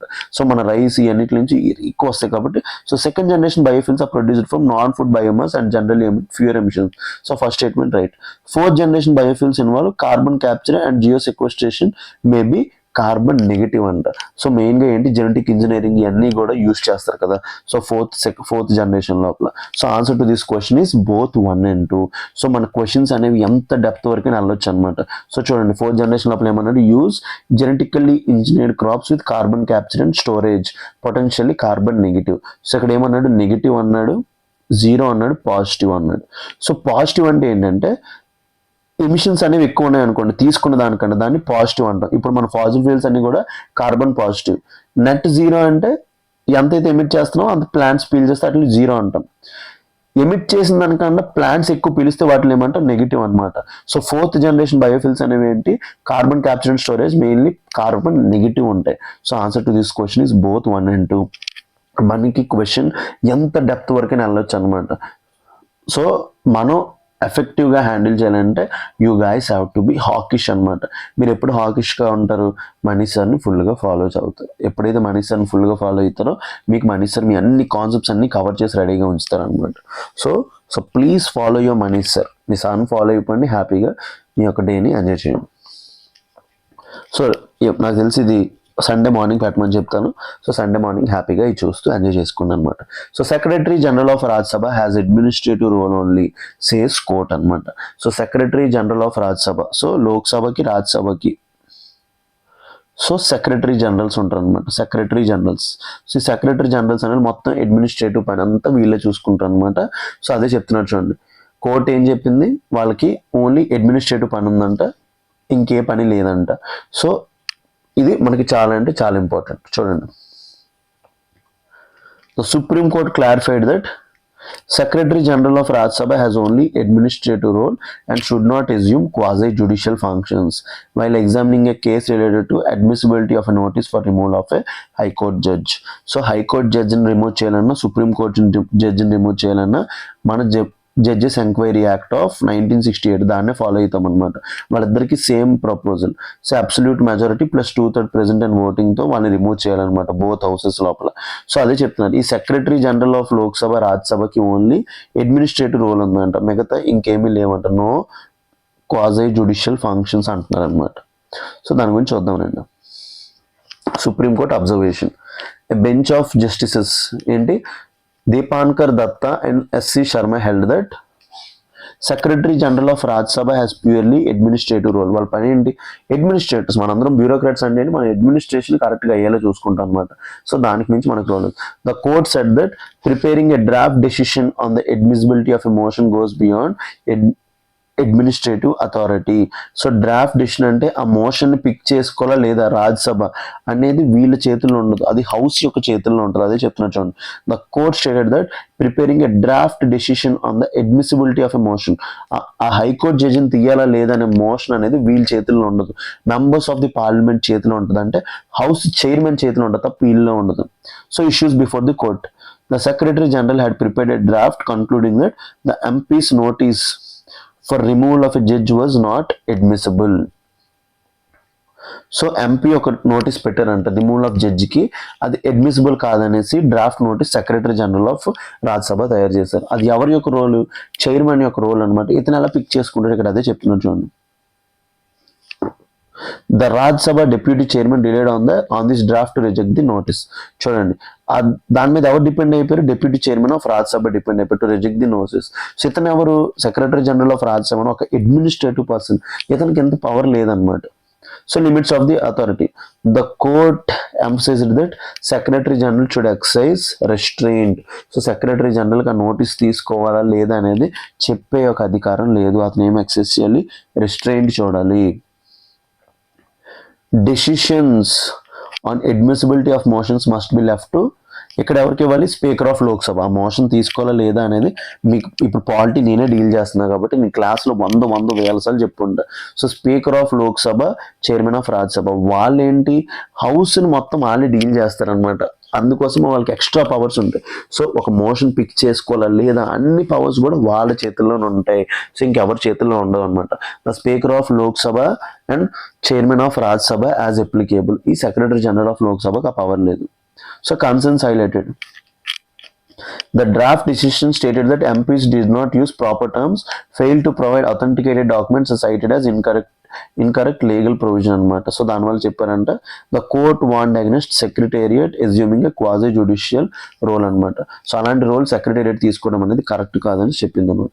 Broader constitutional principle, parliament secretariats are meant to assist presiding officers. So ఈ పార్లమెంట్ సెక్రటేరియట్స్ అనేవి are under the complete control of presiding officers అనమాట. ఇక్కడ అదే చెప్తున్నా చూడండి, parliamentary secretariats are meant to assist presiding officers, not replace their constitutional description. So ఇలాంటి articles ఎప్పుడైతే మీరు డీల్ చేస్తారో, ఇలాంటి ఆర్టికల్స్ ఎప్పుడైతే మీకు చెప్తామో అప్పుడు మీ కాన్సెప్చువల్ క్లారిటీ ఇంకా సబ్జెక్ట్ మీద పెరుగుతుంటుంది అనమాట. సో ఎవరెవరైతే పాలిటీ ఇన్డెప్త్గా చదువు ఉన్నారో మీ అందరికీ ఇది అర్థమవుతుంది, లేకపోతే మీ అందరి మిగతా వాళ్ళు ఎవరికి కూడా అర్థం కాదు. So gear up, choose LTX క్లాసెస్లో పాలిటీ క్లాసెస్ నేనే డీల్ చేశాను. ఎంత డెప్త్గా డీల్ చేశానంటే పాలిటీ ఒకసారి నేర్చుకున్న తర్వాత లైఫ్ లాంగ్ మర్చిపోరు, అది నా guarantee. So parliamentary secretariats are meant to assist presiding officer. Secretariats అనేవి complete control of presiding officers అనమాట. Any deviation may affect the separation of administrative support and constitutional decision making. So constitution అనేది presiding ఆఫీసర్కి power ఇచ్చింది అనమాట. So ఈ సెక్రటేరియట్కి ఇవ్వలేదు అనమాట. So Rajya Sabha secretariat గురించి చెప్తున్నారు చూడండి. The secretary general is the administrative head of Rajya Sabha secretariat. So మొత్తం అడ్మినిస్ట్రేషన్ ఎవరు చూసుకుంటూ secretariat general appointed by the chairman of Rajya Sabha. ఇప్పుడు ప్రెసిడెంట్ ఎవరు, vice president of India is the chairman of Rajya Sabha. Article ఏంటి 64, ఈ shall be the ex officio chairman of Rajya Sabha. Ranks equal to cabinet secretariat in order of precedence. Cabinet secretariat తో equal గా ఉంటారు అనమాట వీళ్ళ rank. So అతనికి ఏ functions ఉంటాయి, exercises administrative and financial powers on the behalf of chairman. So మెయిన్గా administrative powers ఉంటాయి. Determining staff strength, ఎంత ఆ సెక్రటేరియట్లో ఎంత స్టాఫ్ ఉండాలి, determining staff strength, recruitment rules, ఒక్కొక్కరికి rules, initiating budget proposals initiate చేయడం does not possess quasi judicial or decision making powers on parliamentary motions. Next year UPSC ఇదే పట్టుకుంటాడు. మనకి కాన్సెప్చువల్ క్లారిటీ ఉందా లేదని దానికి ఎక్కడ తెలిసిపోద్ది అనమాట. యూపీఎస్సీ మెయిన్గా next secretary general of Lok Sabha Rajya Sabha గురించి వచ్చినప్పుడు they possess quasi judicial powers అంటాడు.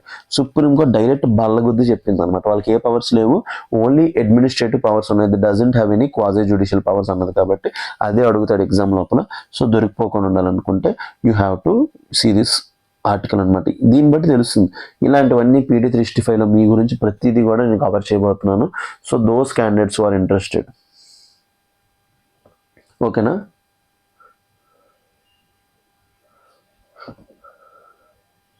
Consider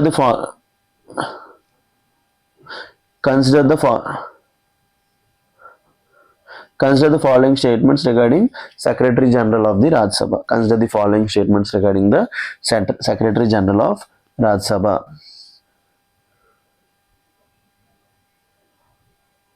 One second, guys.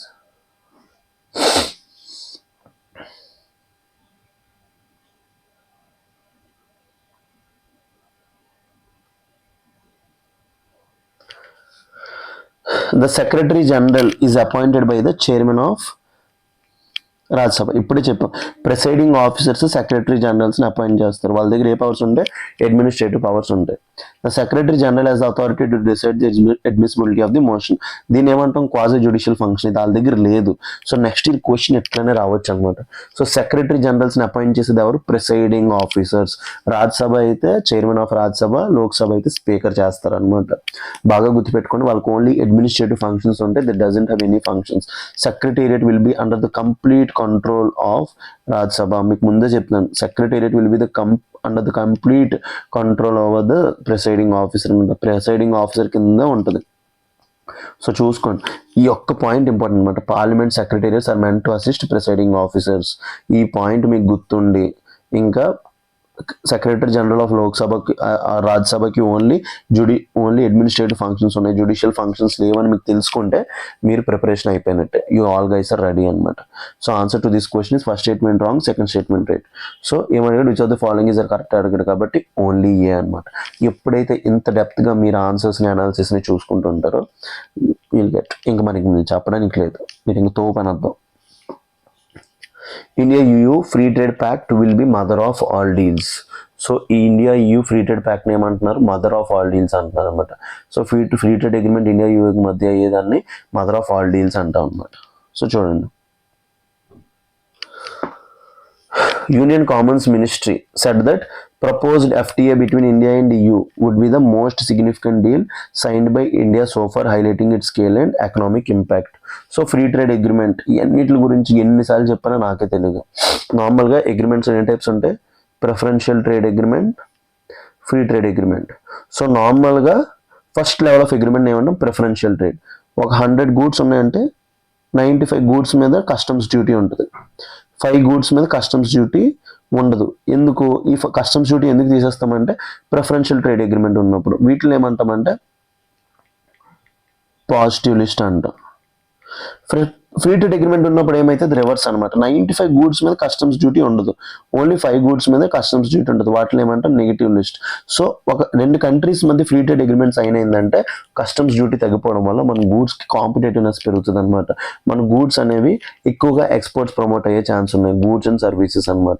So European యూనియన్తో మనం చేసుకుంటే మన యొక్క డీల్ అనేది మదర్ ఆఫ్ ఆల్ డీల్స్ అని ఎవరు చెప్తున్నారు, పీయూష్ గోయల్ చెప్తున్నారు అనమాట. సో చూడండి, the proposed FTA with European Union is described as the largest and most comprehensive deal for India. So Piyush Goyal ఏం చెప్తున్నారు, the proposed FTA with European Union is described as the largest and most comprehensive deal. It is expected to surpass 7 FTAs India had already signed with developed countries. So developed countries తో sign చేసిన deals లోపల వాటితో కూడా ఇది surpass చేయబోతుంది అనమాట. Governments position. The statement was made by Piyush Goyal, Union Ministry of Commerce and Industry. అది ఎవరు చెప్పారు, commerce and industry ministry. The ministry declared the deal as win-win agreement. దాన్ని ఏమన్నారు, విన్-విన్ అగ్రిమెంట్ అన్నారు for both India and EU. Comparison with earlier FTAs. So ఇది చాలా important అనమాట. Since 2014 India signed FTAs with యూకేతో చేసాం, మారిషస్తో చేసాం, UAE, ఆస్ట్రేలియా, రీసెంట్గా ఎవరు ఒమాన్ కూడా యాడ్ అయిపోయింది, and European free trade association. అందులో ఎవరు ఉంటారు? Switzerland, Iceland, Norway, Liechtenstein. So చూసుకోండి, ఇవి ఎగ్జామ్స్ లోపల రావచ్చు అనమాట. Since 2014 India signed FTAs with యూకేతో చేసాం, Mauritius, UAE, Australia, European free trade association, and the early harvest deals has also been signed with Oman. The India EU FTA is expected to be comprehensive than all the agreements. ఈ అన్నిటితో పోలిస్తే అంటే India EU deal అనేది mother of all deals అవుతుంది. Sectoral complementary. India and EU has different economic strength, reducing direct competition. So EU ఒక దాంట్లో తోపు అయితే ఇండియా ఒక దాంట్లో తోపు కాబట్టి డైరెక్ట్ కాంపిటీషన్ ఉండదు.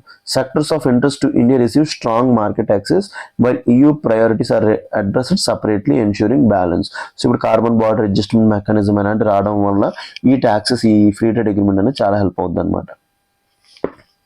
సో చూసుకోండి, the minister neither confirmed nor denied the January 27 deadline for concluding the deal అనమాట. సో అయితే January 27 అవ్వచ్చు, ఆ రోజు కనుక డీల్ అయితే మాత్రం ధూమ్ మచాదేంగే. So negotiations are going on indicating complexity and depth of the agreement. So deal అంతా అయిన తర్వాత మనకు తెలుస్తుంది అనమాట మన ఎంత ఇది బెస్ట్ డీల్ అనేది. ఇంపార్టెన్స్ ఆఫ్ ది డీల్ ఏంటి? enhances market access for Indian goods and services. Indian goods and services market access పెరుగుతుంది. Strengthens India's position in global value chain. So global value chain ఎప్పుడో మాట్లాడుతున్నాం మనం, global value చైన్లో part అవుదాం అనుకుంటున్నాం. First market access పెరుగుతుంది, next global value chain. Reinforces India strategy for deepening ties with developed కంట్రీస్తో టైస్ని డీప్ చేయడానికి హెల్ప్ అవుతుంది. And last prelims article for today, highest annual spike. So 44,000 startups added last year. So Startup India initiative, Stand Up India initiatives అన్ని ఎందుకు promote చేస్తాం? మన India లోపల startup eco system promote చేద్దాం అనుకుంటున్నాం. సో లార్జెస్ట్ స్టార్ట్అప్ స్పైక్ అనేది 44,000 startups అనేవి last year వచ్చాయంట. So Prime Minister Narendra Modi highlighted that nearly 44,000 startups were registered in 2025, marking the highest annual addition since the launch of Startup India mission, while addressing an event commemorating its 10th anniversary. So ఇలాంటి articles అనేవి మనకి చాలా help అవుతాయి. So చూసుకోండి, record growth in startups. Nearly 44,000 new startups were added in 2025. నేను డైరెక్ట్గా ఇది మెయిన్స్లో కోట్ చేసుకుంటాను అనమాట. So since the startup India initiative ఎప్పుడు స్టార్ట్ అయింది? 2015. అప్పటి నుంచి ఇప్పటికి 10 years అయిపోయింది, 2025. So record growth of startups 44,000 is the highest annual spike since the inception of startup India mission. So 2015లో ఈ మిషన్ ఇచ్చినప్పటి నుంచి ఇది బెస్ట్ అనమాట ఇంకా. So reflects growing entrepreneurial movement across sectors. మెయిన్గా ప్రతి సెక్టర్ లోపల ఎంటర్ప్రెన్యూర్షిప్ ప్రమోట్ అవుతుందని చెప్తున్నారు అనమాట. సో ఎప్పుడు లాంచ్ అయింది? Launched on January 16, 2016. Aims to main ఏంటి? To foster innovation, promote entrepreneurship, third enable investment driven growth అనమాట. మెయిన్గా ఫాస్టర్ ఇన్నోవేషన్ ప్రమోట్ చేయడానికి, ఎంటర్ప్రెన్యూర్షిప్ ప్రమోట్ చేయడానికి, enable innovation growth. Global standing, ఇది చాలా important. India has emerged as the third largest startup ecosystem in the world. So ఈ data కూడా మీరు exam లోపల డైరెక్ట్ యూస్ చేయొచ్చు. స్టార్ట్అప్ ఎకో సిస్టమ్ లోపల ఇండియా ఎన్నో ప్లేస్లో ఉందంటే third largest. Growth driven by raising number of unicorns. So unicorn అంటే ఏంటి? యూనికార్న్ అంటే బైక్ అనుకుంటారు. What is a unicorn? ఇది ఎగ్జామ్ లోపల అడగొచ్చు, ప్రిలిమ్స్ లోపల. అందుకోసం మీ గురించి వస్తాం. Unicorn UPSC. సో చూడండి, $1 billion, A privately held startup valued at over $1 billion. దాన్ని ఏమంటాం మనం? యూనికార్న్ అంటాం అనమాట. ఎగ్జామ్ లోపల డైరెక్ట్గా అడగొచ్చు, వాట్ ఈజ్ ఎ యూనికార్న్ అంటే మీరు యూనికార్న్ బైక్ అనుకోవద్దు. $1 billion కంపెనీని ఏమంటాం? ప్రైవేట్లీ హెల్డ్ కంపెనీని ఏమంటాం? యూనికార్న్ అంటాం అనమాట.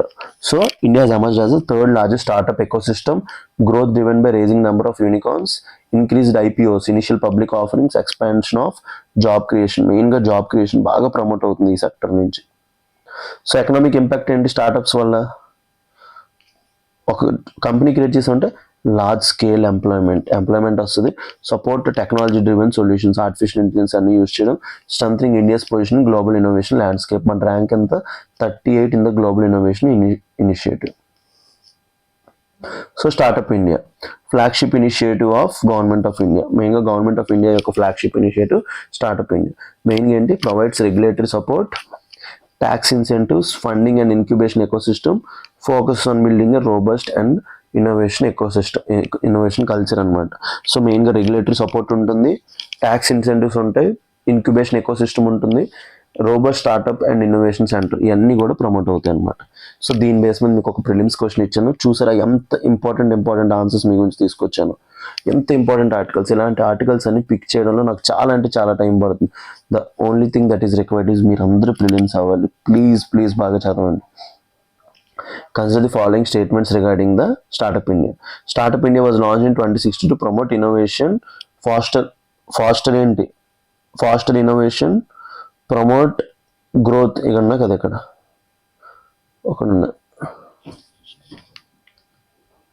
Faster innovation, promote entrepreneurship, enable innovation driven అనమాట. సో మెయిన్గా ఇన్నోవేషన్ ప్రమోట్ చేయడానికి ఫాస్ట్ ఇన్నోవేషన్. మనకి కొంచెం వర్డ్స్ మారిపోతే తేడా వచ్చేస్తుంది, నా మైండ్ వెంటనే ట్రిగర్ అవుతుంది. అందుకే faster innovation, promote entrepreneurship, fast and promote innovation and entrepreneurship. India currently ranks as the largest startup ecosystem in the world, third largest. So ఇక్కడ ఏమన్నాడు, లార్జెస్ట్ స్టార్టప్ ఎకోసిస్టమ్, వాడి స్టేట్మెంట్ ఎట్లా తీసుకున్నాడో చూడాలి. సో వాడి ప్రకారం లార్జెస్ట్ అంటే ఫస్ట్ అనమాట. సో ఇండియా అనేది స్టార్టప్ ఎకోసిస్టమ్ ఎన్నో ప్లేస్లో ఉన్నాం, మనం థర్డ్ ప్లేస్లో ఉన్నాం. కాబట్టి answer to this question is 1 only. Second statement wrong, ఎందుకంటే స్టార్టప్ ఎకోసిస్టంలో మనం థర్డ్ ప్లేస్లో ఉన్నాం. యూనికార్న్స్ అంటే $1 billion కన్నా ఉండే కంపెనీస్ని ఏమంటాం మనం, యూనికార్న్స్. సో అందులోపల మనం బాగా ఎమర్జ్ అవుతాం అనమాట. So before concluding hour analysis, మొత్తం PT 365 కరెంట్ అఫైర్స్ నేనే డీల్ చేయబోతున్నాను. మీ ప్రియతమైన మనీష్ డీల్ చేయబోతున్నాడు. సో ప్లీజ్ ఇంట్రెస్టెడ్ క్యాండిడేట్స్ అనే వాళ్ళు పిక్ చేసుకోగలరు. Next personal mentorship, Manish Pativada call చేసి సార్ మనీష్ సార్ మెంటర్షిప్ కావాలి ప్రిలిమ్స్ వరకు అంటే అది కూడా ఉంది. మీకు కంప్లీట్ షెడ్యూల్, డౌట్స్ క్లారిఫికేషన్ అన్నీ కూడా జరుగుతుంది అనమాట. థర్డ్ క్రాష్ కోర్స్ లోపల ఎన్వైర్న్మెంట్, SNT అన్ని కోర్సెస్ కూడా నేనే చేయబోతున్నాను. అన్నీ కూడా నేనే డీల్ చేయబోతున్నాను అనమాట. సో ఇది కాకుండా మనం పాలిటీ అండ్ ఎన్వైర్న్మెంట్ మన ఇన్స్టిట్యూట్లో నేనే డీల్ చేశాను. So those students who are interested you can purchase this courses అనమాట. ఈ కోర్సెస్ పర్చేస్ చేసుకోండి, మీకు చాలా అంటే చాలా హెల్ప్ఫుల్ అవుతుంది. అండ్ నాకు కూడా గ్రో అవ్వడానికి హెల్ప్ అవుతుంది అనమాట. మీరు ఎంతమంది పర్చేస్ చేస్తే నా యొక్క డెప్త్ చూపిస్తుంది. సో ఇప్పుడు మీరు అందరు నన్ను నమ్మేసి మీరు కాల్ చేసిన ప్రతిసారి ఓకే నా మార్కెట్ ఇదని తెలుస్తుంది అనమాట. నా ఇన్స్టిట్యూషన్ లోపల నేను కూడా గ్రో అవడానికి చాలా హెల్ప్ అవుతుంది. I hope you all guys will utilise this initiative. మీరందరూ కూడా బాగా చదువుకోండి. Thank you very much for choosing LTX classes for the Hindu analysis. Thank you very much, and we'll meet in our Monday's analysis. Thank you.